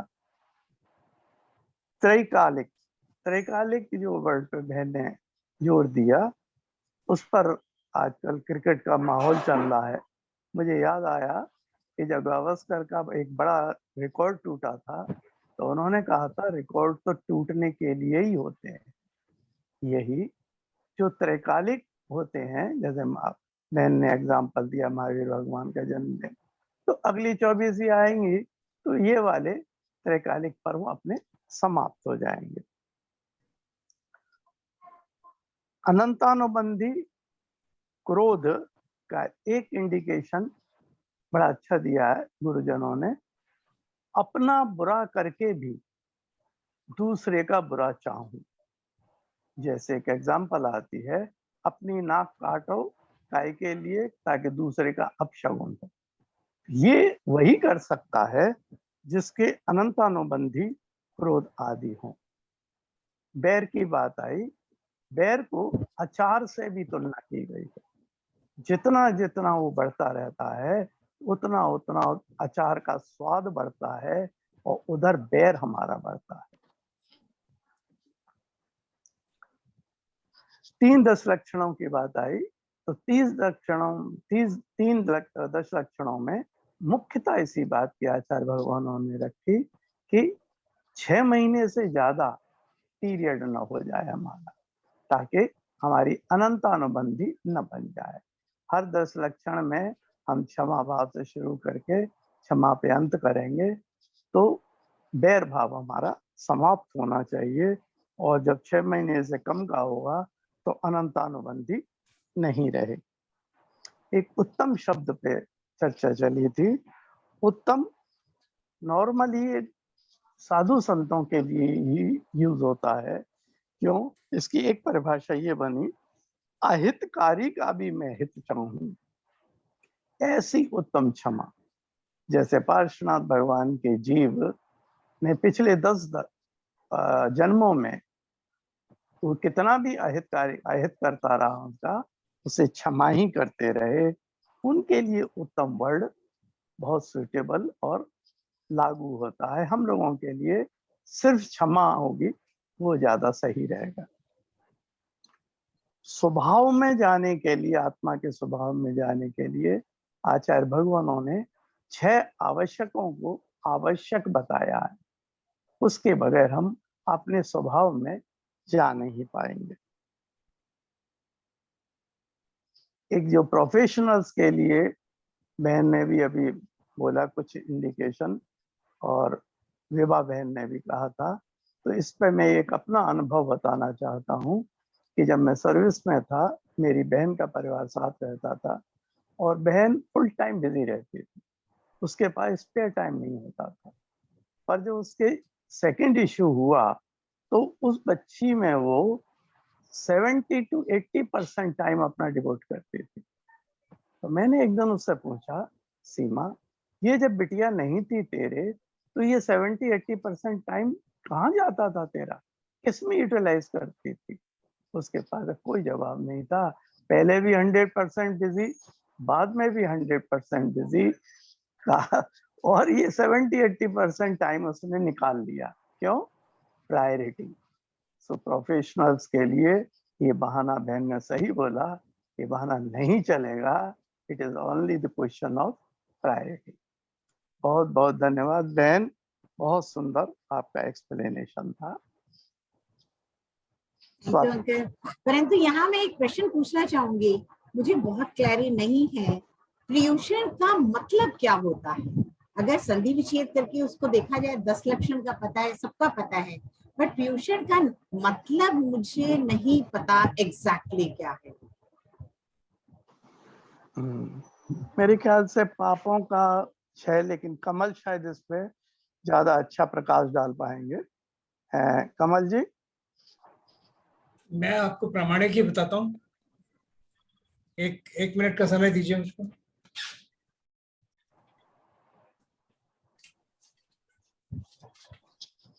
कमल जी के साथ साथ खासियत यही है कि वो प्रामाणिक चीजें लाते हैं, श्लोक लेके आएंगे,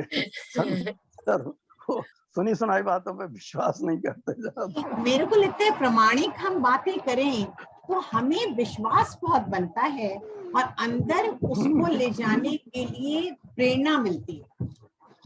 अगर न्याय का कोई भी शास्त्र पढ़े तो न्याय के शास्त्र से इतनी प्रेरणा मिलती है और लगता है वो तो लॉजिकली ठीक है, और जब लॉजिकली ठीक समझ आता है तो वो एकदम उतर जाता है।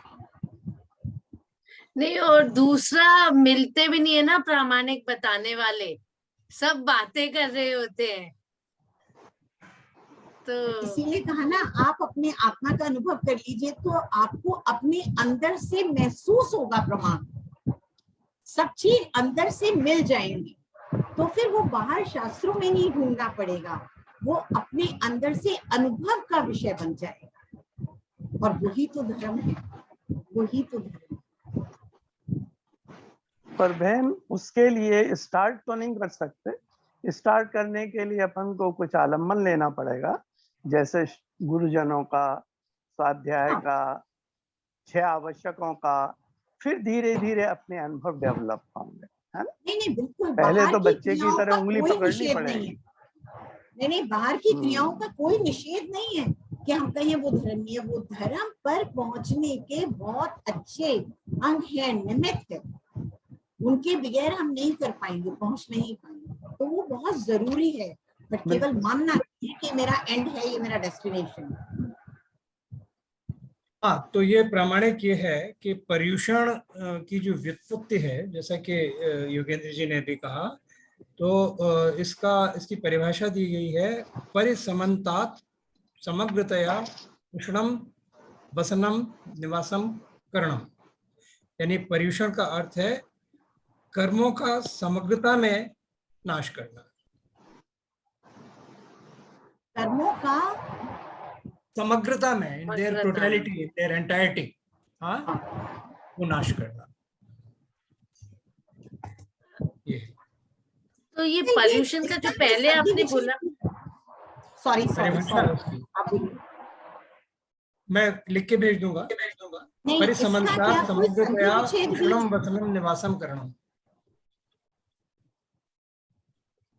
शत्रुओं का नाश होगा तभी आत्मा अपने स्वरूप में अवस्थित होगी। अतः यह पर्यूषण पर्व आत्मा में निवास करने की प्रेरणा देता है। जब सब कर्मों का चारों तरफ तो से लास्ट वाला तो बिल्कुल ठीक है, में आत्मा में निवास करना, निवास। उस संबंध में सबसे पहले तो मैं डॉक्टर विभा को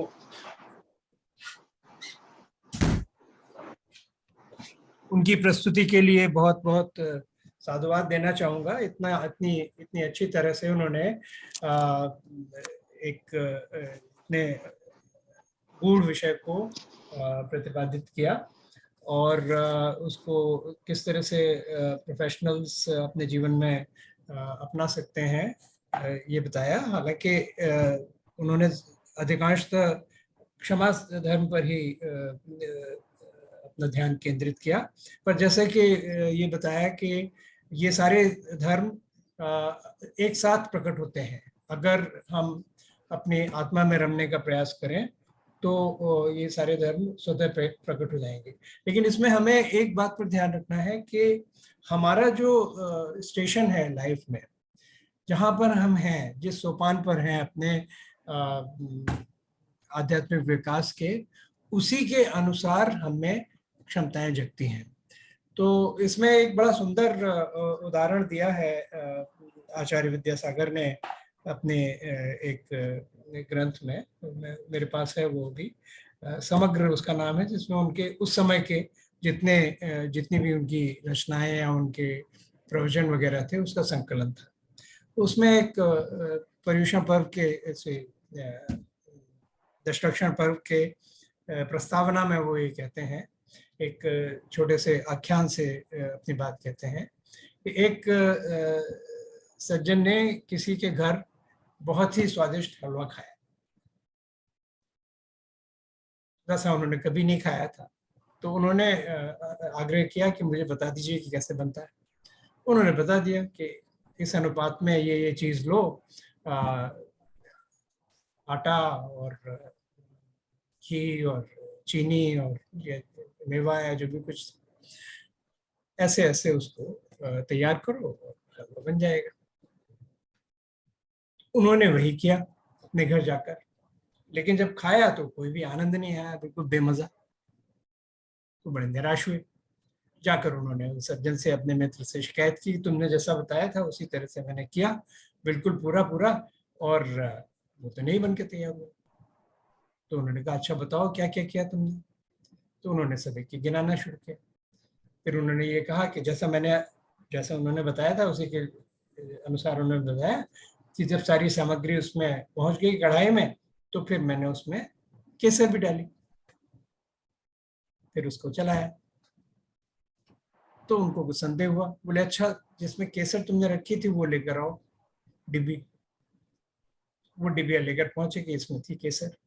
तो उन्होंने उसको खोला, खोलते ही सब राज खुल गया, क्योंकि उस केसर की डिब्बिया में पहले हींग रखी थी। तो हींग की गंध, हालांकि हींग नहीं थी उसमें, हींग जा चुकी थी उस डिब्बिया के अंदर से, लेकिन हींग की इतनी तीव्र उसमें गंध थी कि उसके कारण केसर बिल्कुल बर्बाद हो गई, बल्कि हींग की जो तीव्र गंध थी वो हलवे में आ गई और वो बिल्कुल असंगत है। बहुत सी खाने की चीजों में हम हींग डालते हैं, लेकिन हलवे में हींग की आप कल्पना कीजिए तो वो तो उसको बिल्कुल समाप्त कर देगी। यही स्थिति है हमारे लिए, जो हम लोग अपने सब उसमें राग द्वेष करते हैं, कषायों में लिप्त हैं, तो हमारे लिए वो हींग की तरह का काम करते हैं। तो जब तक उनसे हम नहीं मुक्त हो जाते, तब तक हमारे लिए आत्मा का अनुभवन करना संभव नहीं है। तो आत्मा का अनुभवन तभी हो सकता है कि जब आप वीतरागता की स्थिति प्राप्त कर लें। जैसा कि योगेंद्र जी ने भी कहा था कि उत्तम क्षमा या उत्तम धर्म जो 10 गिनाए जाते हैं, 10 स्वरूप हैं, जैसा कि विभा जी ने कहा, तो वो तभी संभव है कि जब आपने वीतरागता की स्थिति प्राप्त कर ली। तो वो जो शुरू होती है छठे अवस्था से, तो हम लोग उसकी कामना करते हैं, हम लोग उसके लिए प्रयास करते हैं, लेकिन हम चौथे या 5वें गुण स्थान में जहाँ पर हैं, वहाँ पर उस तक पहुँचना हमारे लिए अभी संभव नहीं है। तो हमारा जो स्टेशन इन लाइफ है उसके अनुसार होता है। ये तो एक छोटी सी अभ्यास था। हाँ, अभ्यास स्वरूप। हाँ, तो अभ्यास सकते हैं, उसके लिए प्रयास करते हैं, और उसमें अगर हमारा अभ्यास और हमारा प्रयास अगर सही अर्थों में है, तो हम परंपरा से अंततः वहां पर उस स्थिति पर पहुंच भी जाएंगे। एक तो ये बात थी। अब मैं चूंकि समय काफी हो गया है, तो इसलिए मैं संक्षेप में ये कहना चाहूंगा कि आप देखें, जैसा कि धर्म का एक ही, यानी धर्म तो एक ही है, उसके एस्पेक्ट्स कई सारे होते हैं, और वहां तक पहुंचने के लिए बहुत सारे तरीके होते हैं। जैसे कि आप विरति के जो 5 मुख्य वो हैं क्षेत्र हैं, तो जिनको व्रत कहते हैं, जब उनको धारण करते हैं आप तो व्रत कहते हैं। तो अगर आपने दीक्षा ले ली है तो आप महाव्रती हैं, और दीक्षा नहीं ली है और आप एक देश व्रत हैं तो आप अणुव्रती हैं, और जिन्होंने कुछ नहीं लिया है वो अविरत हैं। सम्यक दृष्टि सब है, ये मैं मान के चल रहा हूँ। तो उसमें उन व्रतों में आप देखें कि व्रतों का जो पालन है, तो उसमें सबके हर व्रत के अतिचार दिए हैं। अब आप कहेंगे कि व्रतों की हम क्यों बात कर रहे हैं, क्योंकि यहाँ दशरक्षण धर्म, यहाँ तो दशरक्षण धर्म की बात है। तो कुछ तो आप देखेंगे कि जहाँ सीधा सीधा एक वेन डायग्राम अगर आप बनाएं तो ओवरलैप है। जैसे सत्य एक धर्म भी है ना, अणुव्रत भी है, शौच यानी लोभ का भाव वो एक दशरक्षण धर्म में से भी है, और एक अणुव्रत भी है। इसी तरह से यानी अपरिग्रह से आप उसको मिला सकते हैं। और ऐसे ही संयम जैसे है, तो संयम 2 तरह का होता है, प्राण संयम, इंद्रिय संयम। तो आप उसको ब्रह्मचर्यानुव्रत या महाव्रत से जोड़ सकते हैं। तो कुछ चीजें तो सीधे सीधे इसमें ओवरलैप है। तो और जहां पर ओवरलैप नहीं भी है वहां पर आप एक्सटेंड करके उनको ले सकते हैं। जैसे अहिंसा का जो अणुव्रत या महाव्रत है उसको आप सीधे सीधे क्षमा से जोड़ सकते हैं, है ना। तो इसी तरह से ये सब संभव है। तो इन व्रतों के सबके अत्याचार दिए हुए हैं। तो उन यानी कब उनका आप उल्लंघन कर जाते हैं, उसकी कई सारी श्रेणियां होती हैं। अब मैं उस डिटेल में नहीं जाऊंगा। 4 तरह से चार स्टेजेस होती हैं उसकी। अनाचार तक पहुंच जाता है जिसमें अनादर से शुरू होके अनाचार तक पहुंच जाता है। अगर आप इसकी बात करें तो अत्याचारों की बात करें तो अब एक प्रोफेशनल लाइफ में रेलिवेंट जो है वो बहुत ज्यादा रेलिवेंट है। सत्यानुव्रत के अत्याचार आप सुनिए। परिवाद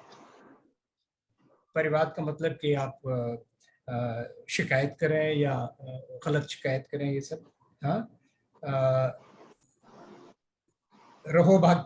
रहोभाख्यान मतलब ये कि किसी का आप डिस्क्लोज कर दें, जो सीक्रेट्स हैं वो उसकी डिस्क्लोज कर दें। पैशून्य का मतलब ये हुआ चुगली खाना। कूटलेखकरण यानी मतलब कि बात आप छिपा जाएं, क्रिप्टिक आपका कुछ हो, जो इन्फॉर्मेशन आपको देनी है, जो आपसे ड्यू है, वो आप न दें। और न्यासापहारिता मतलब ये कि किसी की धरोहर को हड़प करने के वचन कहना। तो आप ये देखिए कि प्रोफेशनल लाइफ में आप इनको उतार सकते हैं बिल्कुल सीधे सीधे, कि आपका जो समझते हैं ना कि जो रैट रेस में हम लोग हैं, प्रोफेशनल्स अपने को मानते हैं, तो उसमें बहुत सी चीजें इसमें से ट्रांसग्रेशंस जो हैं, अत्याचार हैं, वो कर बैठते हैं। अब अचौर्यानुव्रत के आप अत्याचार देखिए। चौर प्रयोग, चौरार्थ आदान, विलोप, सदृश सन्मिश्र, हीनाधिक विनिमान, ये उसके हैं। मतलब ये कि चोरी करना या चोरी के कर्म में, प्रवृत्ति में सहयोग देना, ये जानते हुए भी कि माल चोरी का है उसे खरीदना, जो भी राज्य के कानून है अर्थव्यवस्था से संबंधित, उनकी अवहेलना करना, अनुचित नफे के लिए असली वस्तु में सस्ती या समान रंग ढंग की वस्तु की मिलावट करना, कम ज्यादा तोलना। अपने लिए जब लेना है तो तब ज्यादा तोलो और देना है तो कम तोलो। अब आप से देखें अपने जो खास करके जो फिजिकल गुड्स में के उनके प्रोडक्शन से, उनकी मार्केटिंग से जुड़े हुए प्रोफेशनल्स हैं, वो इनमें से हर एक को रिलेट कर सकते हैं कि उनके कॉन्टेक्स्ट में इन अत्याचारों का क्या मतलब है। ऐसे मैं एक्सटेंड कर सकता हूँ इसको, हर एक व्रत के इसी प्रकार के अत्याचार हैं। तो उनके बारे में थोड़ी हम अवेयरनेस रखें और ये देखें कि हम इनको कैसे अपने प्रोफेशनल लाइफ में, वैसे तो पर्सनल प्रोफेशनल सब में कोई ऐसा कहीं पर एक ऐसी विभाजन रेखा नहीं है कि ये प्रोफेशनल है, ये पर्सनल है। जो प्रोफेशन में सही है वही पर्सनल में सही है। इसमें किसी भी तरह से कोई अंतर नहीं होता, लेकिन कॉन्टेक्स्ट बदल जाता है तो उसके जो रूप है, उसकी जो फॉर्म है, वो बदल जाती है, आत्मा वही रहती है। ये मुझे संक्षेप में 2 बातें कहनी थी। और अगर कोई प्रश्न है तो वो योगेंद्र जी और विभा जी और मैं उपलब्ध है, और कोई भी अगर कुछ उसमें अपना दृष्टिकोण रखना चाहता है लाइफ से जुड़ा हुआ तो वो कर सकता है। मैं भी अपने पर्सनल लाइफ के बारे में कह सकता हूँ, लेकिन मैं उसकी रेलेवेंस इससे मैं नहीं समझता। अगर कोई आवश्यकता हुई तो अपने पर्सनल प्रोफेशनल लाइफ से उसके उदाहरण भी दे सकता हूँ। और प्रोफेशनल और सामान्य में एक ही डिफरेंस है कमल भाई, कि प्रोफेशनल ये बहाना बड़ा लेते हैं, जैसे विभा जी ने कहा, हम तो प्रोफेशनल है, हमें टाइम नहीं रहता। सामान्य नहीं, वाले वैसे के बाद बेचारे का वो नहीं, बहाना नहीं, नहीं, जो बहाना घर की नहीं कर महिलाएं भी पाता। अक्सर ये कहती हुई पाई जाती हैं, जो कि जिनको, हालांकि मैं इसको नहीं मानता कि वो प्रोफेशन में नहीं है, मैं तो उनको भी प्रोफेशनल मानता हूँ, क्योंकि बहुत बड़ा प्रोफेशन है उनका। वो अगर सुबह से लेकर शाम तक बच्चों को पाल रही हैं, उनको तैयार कर रही हैं, अच्छे नागरिक बना रही हैं, अपने पति का ध्यान रख रही हैं, तो वो भी बहुत बड़ा प्रोफेशन है। तो या घर में हमारी तरह के लोग बैठे हुए हैं जो कि अब सब कुछ कर चुके, अब कुछ करने को नहीं है, सिर्फ पेंशन का आनंद ले रहे हैं, तो हम भी कह देते हैं कि भाई हम बहुत बिजी हैं, हम बहुत बिजी हैं। किस में बिजी हैं? किसी में बिजी हैं। तो प्रोफेशन हो या ना हो, उससे कोई अंतर नहीं है, सबके लिए एक ही सी बात है। एक्सक्यूज उनके पास भी है और जो प्रोफेशन में नहीं है उनके पास भी है। सही। एक पॉइंट ये भी, ये 10 लक्षण में ब्रह्मचर्य का जो 10वां नंबर लिया गया, एक्चुअली उसके लिए ये बाकी 9 धर्म बाढ़ की तरह काम करते हैं। असली तो और हाईएस्ट इज द ब्रह्मचर्य। ये कोई हैंड्स अप हो रहा है? डॉक्टर आभा। हाँ, अंकल मैं ये कहती हूँ कि ना हर एक गुण के लिए बाकी 9 उसके साथ है। कोई भी एक भी गुण बगैर 9 के नहीं हो सकता, चाहे आप एकदम क्षमा मानिए, माधव मानिए, कोई भी मान के चलिए, सब में बाकी 9 का कंट्रीब्यूशन, नहीं तो नहीं। लेकिन वाई के अंकल, डॉक्टर विभा ये कह रहे हैं कि ब्रह्मचर्य धर्म मतलब इन 9 के इसके बाद आता है, और मतलब ये सबसे, इसे प्राप्त करना सबसे कठिन है। हालांकि आप कह रहे हैं कि सब एक होता है तो सभी होते हैं, लेकिन ब्रह्मचर्य धर्म एक लाइन भी आती है कि ये सबसे, मतलब यहाँ इस सीढ़ी पे चढ़ जाना धर्म की, मैं वो लाइन भूल रही हूँ, पूजा में शायद लाइन आती है एक, और उसके लिए 9 बाढ़ हैं, ऐसा भी कहा जाता है। हाँ। ये 9 धर्म ब्रह्मचर्य के लिए बाढ़ हैं। स्टार्ट इससे ही करना पड़ेगा, पर फाइनली अचीवमेंट वो होता है ये ब्रह्म में अपने आप को लीन पाना, दैट इज ब्रह्मचर्य। एक ये भी सवाल उठता हाँ जी, है कि ब्रह्मचर्य का प्रोफेशनल लाइफ से क्या, ब्रह्मचर्य का प्रोफेशनल लाइफ से क्या संबंध है। तो इसमें मैं याद दिलाना चाहूँगा कि अगर आप पिछले 2-3 साल में देखें तो कितने बड़े बड़े जो दिग्गज हैं इसके कॉर्पोरेट वर्ल्ड के, वो उनका बिल्कुल अधोपतन हो गया है, सिर्फ इसलिए कि जो इसकी सीमाएं हैं, कि जैसे कि कंपनी की पॉलिसी है कि वर्क प्लेस पर आपके लियाजों कोई नहीं होने चाहिए, उसका उन्होंने वायलेशन किया, उसमें अपने आवेश में आकर उससे दरकिनार कर दिया, और फिर उसका नतीजा ये हुआ कि उनको हटाया गया। कितने हैं, I mean the examples are can be multiplied. तो हर एक जगह हर एक चीज़ रेलिवेंट है, चाहे ऐसा लगे हमें कि ये तो प्रोफेशनल लाइफ से रिलेटेड नहीं है, पर उसको उसमें आप पाएंगे कि वो भी रिलेटेड ही है। डॉक्टर आभा। दूसरा, क्षमासागर जी महाराज एक और कहा करते थे कि ब्रह्मचर्य को खाली शारीरिक पवित्रता से मत जोड़ना, ये तो 5 इंद्रियों का नियंत्रण है। और एक एग्जाम्पल देते थे कि अगर मैंने अपने भाई की जेब काट ली और मेरी शारीरिक पवित्रता पूरी है, तो जिस दिन मेरे अंदर ये भाव आया जेब काटने का या बेईमानी करने का, उसी दिन मेरा ब्रह्मचर्य नष्ट हो गया। ये 5 इंद्रियों के विषय में आएगा। विभाजी की बात भी इससे प्रमाणित हो जाती है कि सभी धर्म एक साथ ही चलते हैं। मेरा एक क्वेश्चन था कमल अंकल जी से, प्रोफेशनल लाइफ में यदि आपके सुपीरियर आपके थ्रू या आपसे कुछ ऐसा एक्सपेक्टेशन रखते हैं जो हम खुद भी जानते हैं कि दिस इज इलीगल और it's not I mean right, but since we are in the job and if our management or boss expect something through us, then what to do? And if we do whatever they want, तो उसका अतिचार दोष क्या हमें लगेगा, या मतलब हम सिर्फ अपनी ड्यूटी कर रहे हैं ऐसा करके हम उसमें से निकल जाएंगे? नहीं, मेरी सलाह तो इसमें केवल यही है कि अगर अनएथिकल है, इलीगल है, तो आप कतई ना करें, चाहे जो भी परिणाम हो। उसके लिए आपको तैयार रहना चाहिए कि अगर कोई उसके एडवर्स कॉन्सिक्वेंसेस होते हैं तो आप उसे सहेंगे। और इसके लिए अगर आप चाहें तो मैं अपने जीवन के बहुत सारे उदाहरण दे सकता हूँ। मैं ये नहीं कह रहा कि मुझसे कभी कोई गलती नहीं हुई, लेकिन अगर गलती हुई है तो वो मेरे अपने कारण हुई है, किसी के कहने से मैंने कोई गलती नहीं की, मैं इतना कह सकता हूँ।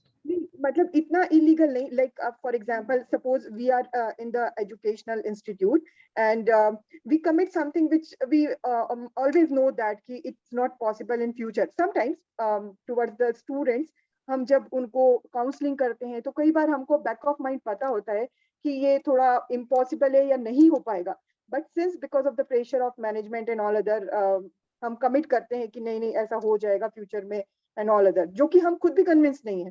तो वो नहीं, आप उसे थोड़ा एलेबरेट करेंगे, आप क्या किधर आप संकेत कर रहे हैं, फॉर यानी एग्जांपल किस तरह की स्थिति? At the time of the admission, we normally give the assurance that you will get the good placement and good knowledge and like this. और हमें खुद को पता होता है कि कॉलेज की जो लिमिटेशंस हैं, कॉलेज में जो फैसिलिटी है, वो जो हम प्रॉमिस कर रहे हैं उतना स्किल सेट डेवलप नहीं कर सकती है इन students. This is the one example. The second example, suppose the higher authority like the AICT and all other need some information from our college, and being the head of the department, we submit the information which is we know that is not true. For example, 10 computers we are having, but practical we are having only 2 computers, like this. So it happens in the practical life. तो उस समय ये दोष किसको लगता है? जो हमें लगेगा या हमसे जो बोला गया है कि आप ऐसा करिए उनको लगेगा? I'm sorry, Dr. Abha Jain, I will not be able to agree. If you know that the degree that you are going to give to the student is not capable of getting him very high level of placement, then you should not be promising it. You should say that we will do our best. We will try to give you quality education. We will also try and help you to secure a job. You have placement cells in your institute, I'm sure. But then you can't promise something that you are not capable of delivering. And similarly, any distortion of the information that is required to be furnished to regulatory bodies is a serious misdemeanor, and it can land you as well as your institution in deep trouble. So even from a practical viewpoint, I think it is inadvisable to do so, because it destroys the sanctity of the reporting system. Yes, I know, but yeah, I understand. Thank you. Any other questions? एक point, हाँ, सबसे पहले तो doctor राजी बहुत बहुत धन्यवाद, आपका व्याख्यान बहुत ही अच्छा रहा। मेरा एक प्रोफेशनल लाइफ से जुड़ा हुआ एक सवाल है, क्योंकि अपन प्रोफेशनल लाइफ की बात कर रहे हैं। तो कई बार प्रोफेशनल लाइफ में ऐसी सिचुएशन बनती है कि ऑफिस में कोई दूसरा व्यक्ति कोई गलती करता है और हमें उस पर गुस्सा आ जाता है, लेकिन व्यवहारिकता में हम जानते हैं कि हम गुस्सा नहीं कर सकते, हम अपना गुस्सा छुपा लेते हैं और चेहरे पर तो मुस्कान होती है लेकिन मन के अंदर गुस्सा होता है। तो मेरे 2 पॉइंट हैं यहाँ पे, 2 सवाल हैं कि ये कहाँ तक उचित है, और दूसरा ऐसी स्थिति में क्या करना चाहिए। कमल अंकल, आप अगर कुछ इस पे प्रकाश डालें तो प्लीज। देखिए, मैं तो उसको अपनी कमजोरी समझूंगा या जो कुछ कहूँगा, मेरा तो ये है कि मैं अगर मेरे मन में है कोई बात तो मैं कह देता हूँ, तो वो चाहे प्रिय हो या अप्रिय हो। लेकिन मैं समझ भी जाता हूँ कि ये गलती मुझसे हुई, मुझे नहीं करना चाहिए था। तो फिर लेकिन मैं उसको मन में अपने रखता नहीं, और अगर मेरा कोई यानी सबऑर्डिनेट से कोई गलती हुई और मैंने कह दिया कुछ, तो मैं उसको नहीं लेकर बैठूंगा, और मैं प्रयास ये करूंगा, या मैंने प्रयास ये किया कि उस गलती के निराकरण में मैं उसकी सहायता करूं।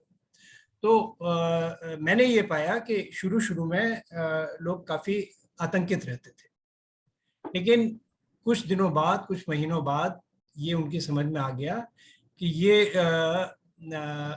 नुकसान नहीं करने वाला, इस कारण से अगर कोई जेन्युइन गलती है तो नुकसान नहीं करने वाला, और अगर इसने डांट दिया तो इसका कोई दूरगामी परिणाम नहीं होने वाला है। तो ये इस तरह की क्रेडिबिलिटी बना सका मैं। लेकिन ये मैं मानता हूं कि क्रोध का आना अपने आप में एक कमजोरी है, और उससे लड़ने के लिए, उससे उसके ऊपर विजय पाने के लिए मैं आज भी प्रयास कर रहा हूँ, और हर बार मैं नियम लेता हूँ कि मैं नहीं करूँगा, फिर भी गलती हो जाती है, अतिचार हो जाता है उसका, लेकिन अनाचार नहीं होता। जी अंकल, तो बेसिकली इसमें क्या कहते हैं, कॉन्फ्लिक्ट मैनेजमेंट वाली बात भी आ जाती है, क्योंकि ऑफिस में ऐसा कई बार होता है कि सब लोग एक साथ मिलकर चलना चाहते हैं, पर कोई व्यक्ति कुछ गलती करता है और आप नहीं बोल सकते पब्लिकली या पर्सनली या सिचुएशन। एक प्रिकॉशन तो लिया जा सकता है, एक प्रिकॉशन लिया जा सकता है जो मैंने अपने अनुभव से सीखा, वो ये है कि सार्वजनिक रूप से मत कहिए कुछ। हाँ, हाँ। शुरू में तो गलती हो गई मुझसे इस तरह की, सबके सामने कह दिया, फिर मैंने रियलाइज किया कि ऐसा नहीं करना चाहिए था, तो अलग से बुला के फिर अच्छी तरह से कहा, यानी मतलब ये कि कस के कहा। हाँ, नहीं, कई बार क्या होता है कि पोजीशन पे भी डिपेंड करता है। आप हायर मैनेजमेंट को रिपोर्ट कर सकते हो, कई बार आप सोचते हो कि रिपोर्ट करेंगे तो शायद consequences कुछ अलग हो जाए या ना करें।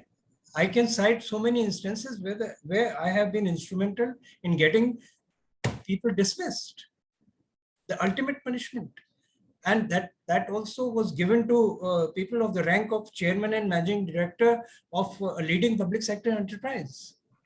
तो इसमें अपन जेनिज्म से अगर अपन देखें अंकल इस बात को, लेकिन बिना किसी दुर्भावना के, और ये मैं ये कह सकता हूँ, ये कह सकता हूँ कि सबने ये कहा था कि अब आप फंसेंगे इसमें, बरसों तक इसमें कोर्ट में आप खड़े रहना पड़ेगा.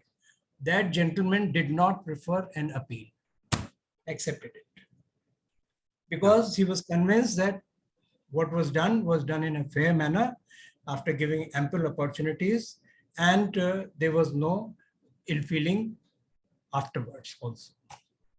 And there are several examples which I can cite from my personal life. तो ऐसा नहीं है कि आप किसी को दंडित नहीं कर सकते. जबकि बहुत गंभीर अपराध है तो दंड अवश्य करना चाहिए, तो दंड भी एक वो प्रायश्चित स्वरूप हो जाएगा उसके लिए, लेकिन यह है कि किसी दुर्भावना के साथ नहीं होना चाहिए. और जो प्रक्रिया है उसको बिल्कुल एकदम अपनाते हुए आपको उसे करना चाहिए, चाहे उसमें समय अधिक लगे. तो उसमें जो समय आप इन्वेस्ट करेंगे वो बहुत अच्छा रहेगा आपके लिए भी और आपकी संस्था के लिए.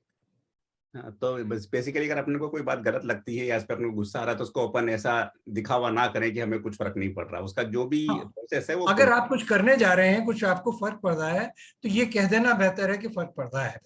हाँ, प्रोसेस फॉलो करना चाहिए. क्योंकि फिर आप जब मान लीजिए कि आपका सबऑर्डिनेट है और आपको फिर अप्रेजल देना है और आपने उस समय कहा कुछ नहीं है और अप्रेजल में आपने डाल दिया, तो वो फिर वो विसंगति आ जाएगी. एक बार बॉस की तरफ से भी होता है कि बॉस आपको अप्रेजल नहीं दे रहा है. बॉस आपके अधीन तो नहीं है ना आप, लेकिन आप उससे, आपको इस बात की पूरी स्वतंत्रता है कि आप बॉस से कहें कि वो जो कर रहे हैं वो गलत है. ठीक है, हाँ, पॉइंट समझ में आया. तो अपना गुस्सा अपने को दिखावा नहीं करना है, जो भी प्रोसेस है उसको फॉलो करके उसको करेक्टिव एक्शन लेना है.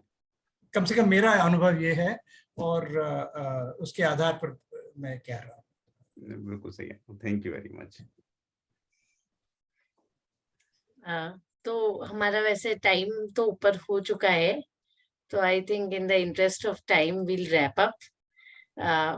एक तो प्रश्न और थे वैसे, जस्ट एक मैं पूछ लेती हूँ last and then we can wrap up. ये जैसे उपवास आदि का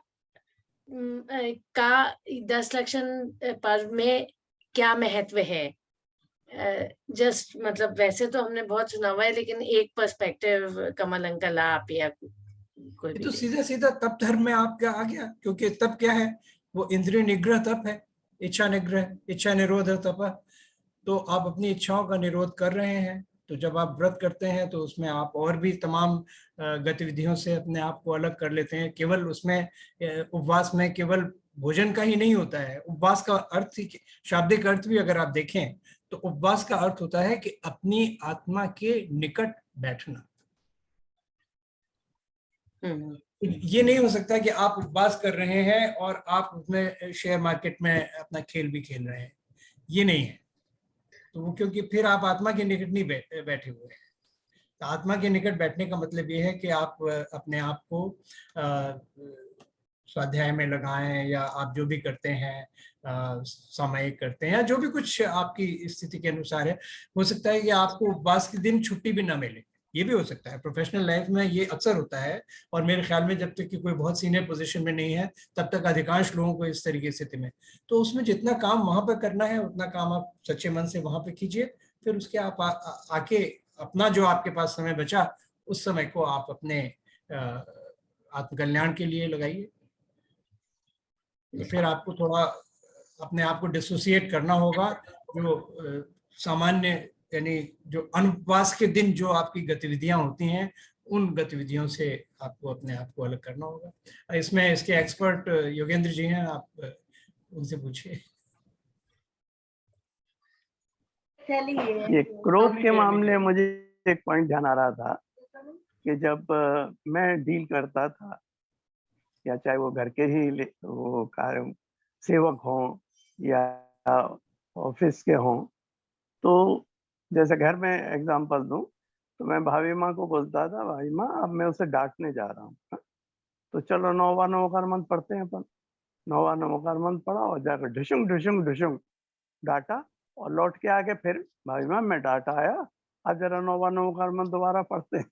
तो मेरा जो ड्यूटी थी वो तो पूरी हो गई, पर उसने मेरे अंदर कषाय को इंडक्ट नहीं किया, कंटिन्यू नहीं किया, और उस व्यक्ति के प्रति मेरा बैर नहीं रहा।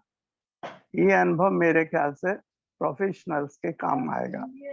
9 बार ना, 1 बार पढ़ लिया करो और फिर जाकर शुंग कर लिया, और फिर आके फिर 1 बार नमोकार मंत्र पढ़ लिया तो प्रायश्चित हो गया। चल स्वाति। हाँ जी, मैं मतलब आज आप लोगों के एग्जाम्पल सुन के मुझे लगा एक सेशन हमें आप लोगों के पर्सनल एक्सपीरियंसेस और पर्सनल एग्जाम्पल्स का ही लेना चाहिए, करना चाहिए कि कैसे आपने ये 10 धर्म अपनी अपनी लाइफ में एग्जाम्पल्स में उतारा है अपनी। so maybe after the series, after the 10 lection, then we can do this session as well, but in the interest of time we will wrap up right now. तो एक अनुरोध है मेरा इसमें स्वाति जी, उसमें आप ये अवश्य रखें कि आप वो बताएं घटनाएं कि जहां आपसे गलती हो, वो बहुत जरूरी है। वरना ये सेशन जो होगा वो आत्मश्लाघा में परिवर्तित हो जाएगा, है ना? नहीं, ये बिल्कुल बिल्कुल। कहाँ आपसे चूक हुई उसके बारे में बताइए। एक बैलेंस चाहिए होगा उस सेशन में। उस चूक को दूर करने में आपने क्या किया? बिल्कुल बिल्कुल। सबसे बड़ी बात वही है, हाँ, सबसे बड़ी बात है कि हम अपनी गलतियों का एहसास करें कि हमने कहाँ नहीं अप्लाई किया। हम ये तो करते हैं कि हमने ऐसा किया इसलिए ऐसा हुआ, वो हमारा मान है, छुपा हुआ मान है। अगर मैं आपको बताती हूँ कि देखिए मैंने इसको इस तरह से किया, परंतु अपनी गलतियों का एहसास करती है और बोलती है, तो उससे क्या होता है, एक तो वो गलती और फिर पर्याय पे काम करती है, तो वो गलती अपने में आगे से नहीं रिपीट होती। जब हम सबके साथ डिस्कस कर लेते हैं तो वो इतना दिमाग पे इफेक्ट डाल देती है कि जब उसी टाइप की सिचुएशन दोबारा आती है तो वो रिपीट नहीं होती, हम उस पर्याय पे अपने को संबोधन कर पाते हैं, और इसी तरह से हम आगे बढ़ते हैं। नहीं बिल्कुल बिल्कुल डॉक्टर विभा। और डेफिनेटली आई एग्री कि हाँ वो वाले एस्पेक्ट्स भी कवर होने चाहिए, बट आई थिंक आप लोगों की लाइफ से, बिकॉज जिस सोच ने आपको कुछ पॉजिटिवली करने के लिए भी प्रेरित किया, जबकि वो डिफिकल्ट सर्कमस्टेंस थी, हम लोगों के लिए बहुत बेनिफिशियल रहेगी। भाई के अंकल आपका थोड़ा वो म्यूट नहीं है तो आवाज आ रही है बैकग्राउंड। मैं आपको एक फिर पॉजिटिव बताती हूँ। अभी परसों तरसों की बात है कि university the principal has changed my time table to a very very bad time table in a sense. जो मैं कह रही हूँ कि बीच में बहुत सारे gaps and then I have to sit idle, then I have to take one lecture और समथिंग लाइक दैट। वो सारा चेंज हो गया and my colleagues have really forced me कि तू एक मीटिंग बुला, इतना गंदा time table, you are such a senior candidate और आप इतना गंदा time table and this and that, तू मीटिंग बुला। बट आप ये देखिए देवर मतलब मेरे से थोड़े अपोज भी हो गई कि तू मीटिंग नहीं बुलाती है, इससे हमारे को भी फर्क पड़ता है दिस एंड दैट। तो बट मैंने मीटिंग नहीं बुलाई। I have accepted that time table कि जो जैसा होना है, जैसा करना है वो वैसा ही होना है। एंड यू नो कि आज अपने आप ही में लगी कि आपके 4 जो गैप्स बहुत ज्यादा थे वो खत्म कर दिए थे। अब आप मुझे बताइए क्रोध करके क्या फायदा था? जो चीज जैसे जब होना है वो चीज वैसे तभी होगी। बट विभाज खराब भी हो जाती। अगर मैं 3 महीने गलत पढ़ा लेती, विद गैप्स पढ़ा लेती, तो I should be thankful to the principal कि बीच में 2-2 घंटे का गैप मिल रहा है तो अच्छा है, स्वाध्याय करने का टाइम मिलेगा जो घर में नहीं मिलता। तो I should have taken it in a positive way. वो तो बाई चांस आज 2 दिन का गैप कम कर दिया, बट बाकी 3 दिन का गैप बहुत ज्यादा है। ठीक है, नो प्रॉब्लम। ये तो आई शुड बी थैंकफुल कि मेरे को इतना टाइम मिल गया स्वाध्याय का। घर में अब मेरे को नहीं बोलना कि मैं I am busy since 9 to 4, ये लीगली है टाइम टेबल के अकॉर्डिंगली। अब उसके बीच में मेरे को देखो स्वाध्याय का कितना टाइम मिल गया, तो अगर मैं उसी को पॉजिटिव ले लेती हूँ तो दैट्स वेरी गुड एंड ये कर्म अनुसार हो रहा है। But Vibha ji, just I know we are closing, but उसी पॉइंट में अगर मैं मान लूं कि जो जैसा होना है वैसा ही होना है, तो doesn't that make me timid or seen as timid or weak? बिल्कुल भी नहीं। कैसे? क्योंकि अभी हमारी राग है। तो आज अगर आप चाहेंगे कि 8वें मूल स्थान वाले मेरे इतनी शुद्धताई आ जाए तो वो आ ही नहीं सकती। मेरे को शुरुआत करनी है तो भी आप देखिएगा अपने को संबोधन करते करते करते भी आप बोल जाएंगे, आप उसमें प्रयास कर लेंगे, क्योंकि अभी राग की बहुत पराकाष्ठा है, मुंह की बहुत पराकाष्ठा है, तो धीरे धीरे ही वो कम होगी। परंतु कहीं तो हमें स्टार्टिंग करनी है। तो जितनी हम स्टार्टिंग करेंगे हम आगे बढ़ जाएंगे, तो वो बढ़िया हो जाएगा। Thank you. हाँ सॉरी, थैंक यू अंकल, आप बोलिए। आप शायद म्यूटेड हैं सर। अंकल आप म्यूट में। हाँ सॉरी, मैं कह रहा था विशाल ने जो पॉइंट उठाया है उस पर काफी पॉइंट्स रेज हो जाएंगे। अभी टाइम ज्यादा हो रहा है तो अगले सेशन में इसको लिया जा सकता है। जय जिनेंद्र। नहीं, बहुत संक्षेप में मैं इसका एक छोटा सा उत्तर देना चाहूंगा कि अव्वल तो ये बात ठीक नहीं है कि जो विभा जी ने जो किया वो न कुछ करना था, है ना।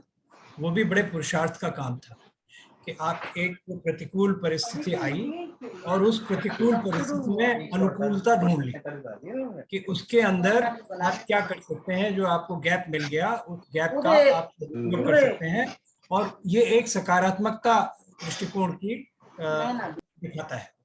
तो ये अच्छी बात है। लेकिन साथ साथ अगर मान लीजिए कि वो स्वीकार्य आपको नहीं है, तो तब मैं ये समझता हूं कि उसके उस स्थिति को, जो स्थिति अस्वीकार्य है, उस स्थिति को परिवर्तन करने के लिए पुरुषार्थ करने को कोई मना नहीं करता, आप करिए। लेकिन अगर उसी स्थिति को, उस प्रतिकूलता में आप अनुकूलता ढूंढ लेते हैं तो ये बहुत अच्छी बात है, ये सबसे अच्छी बात है।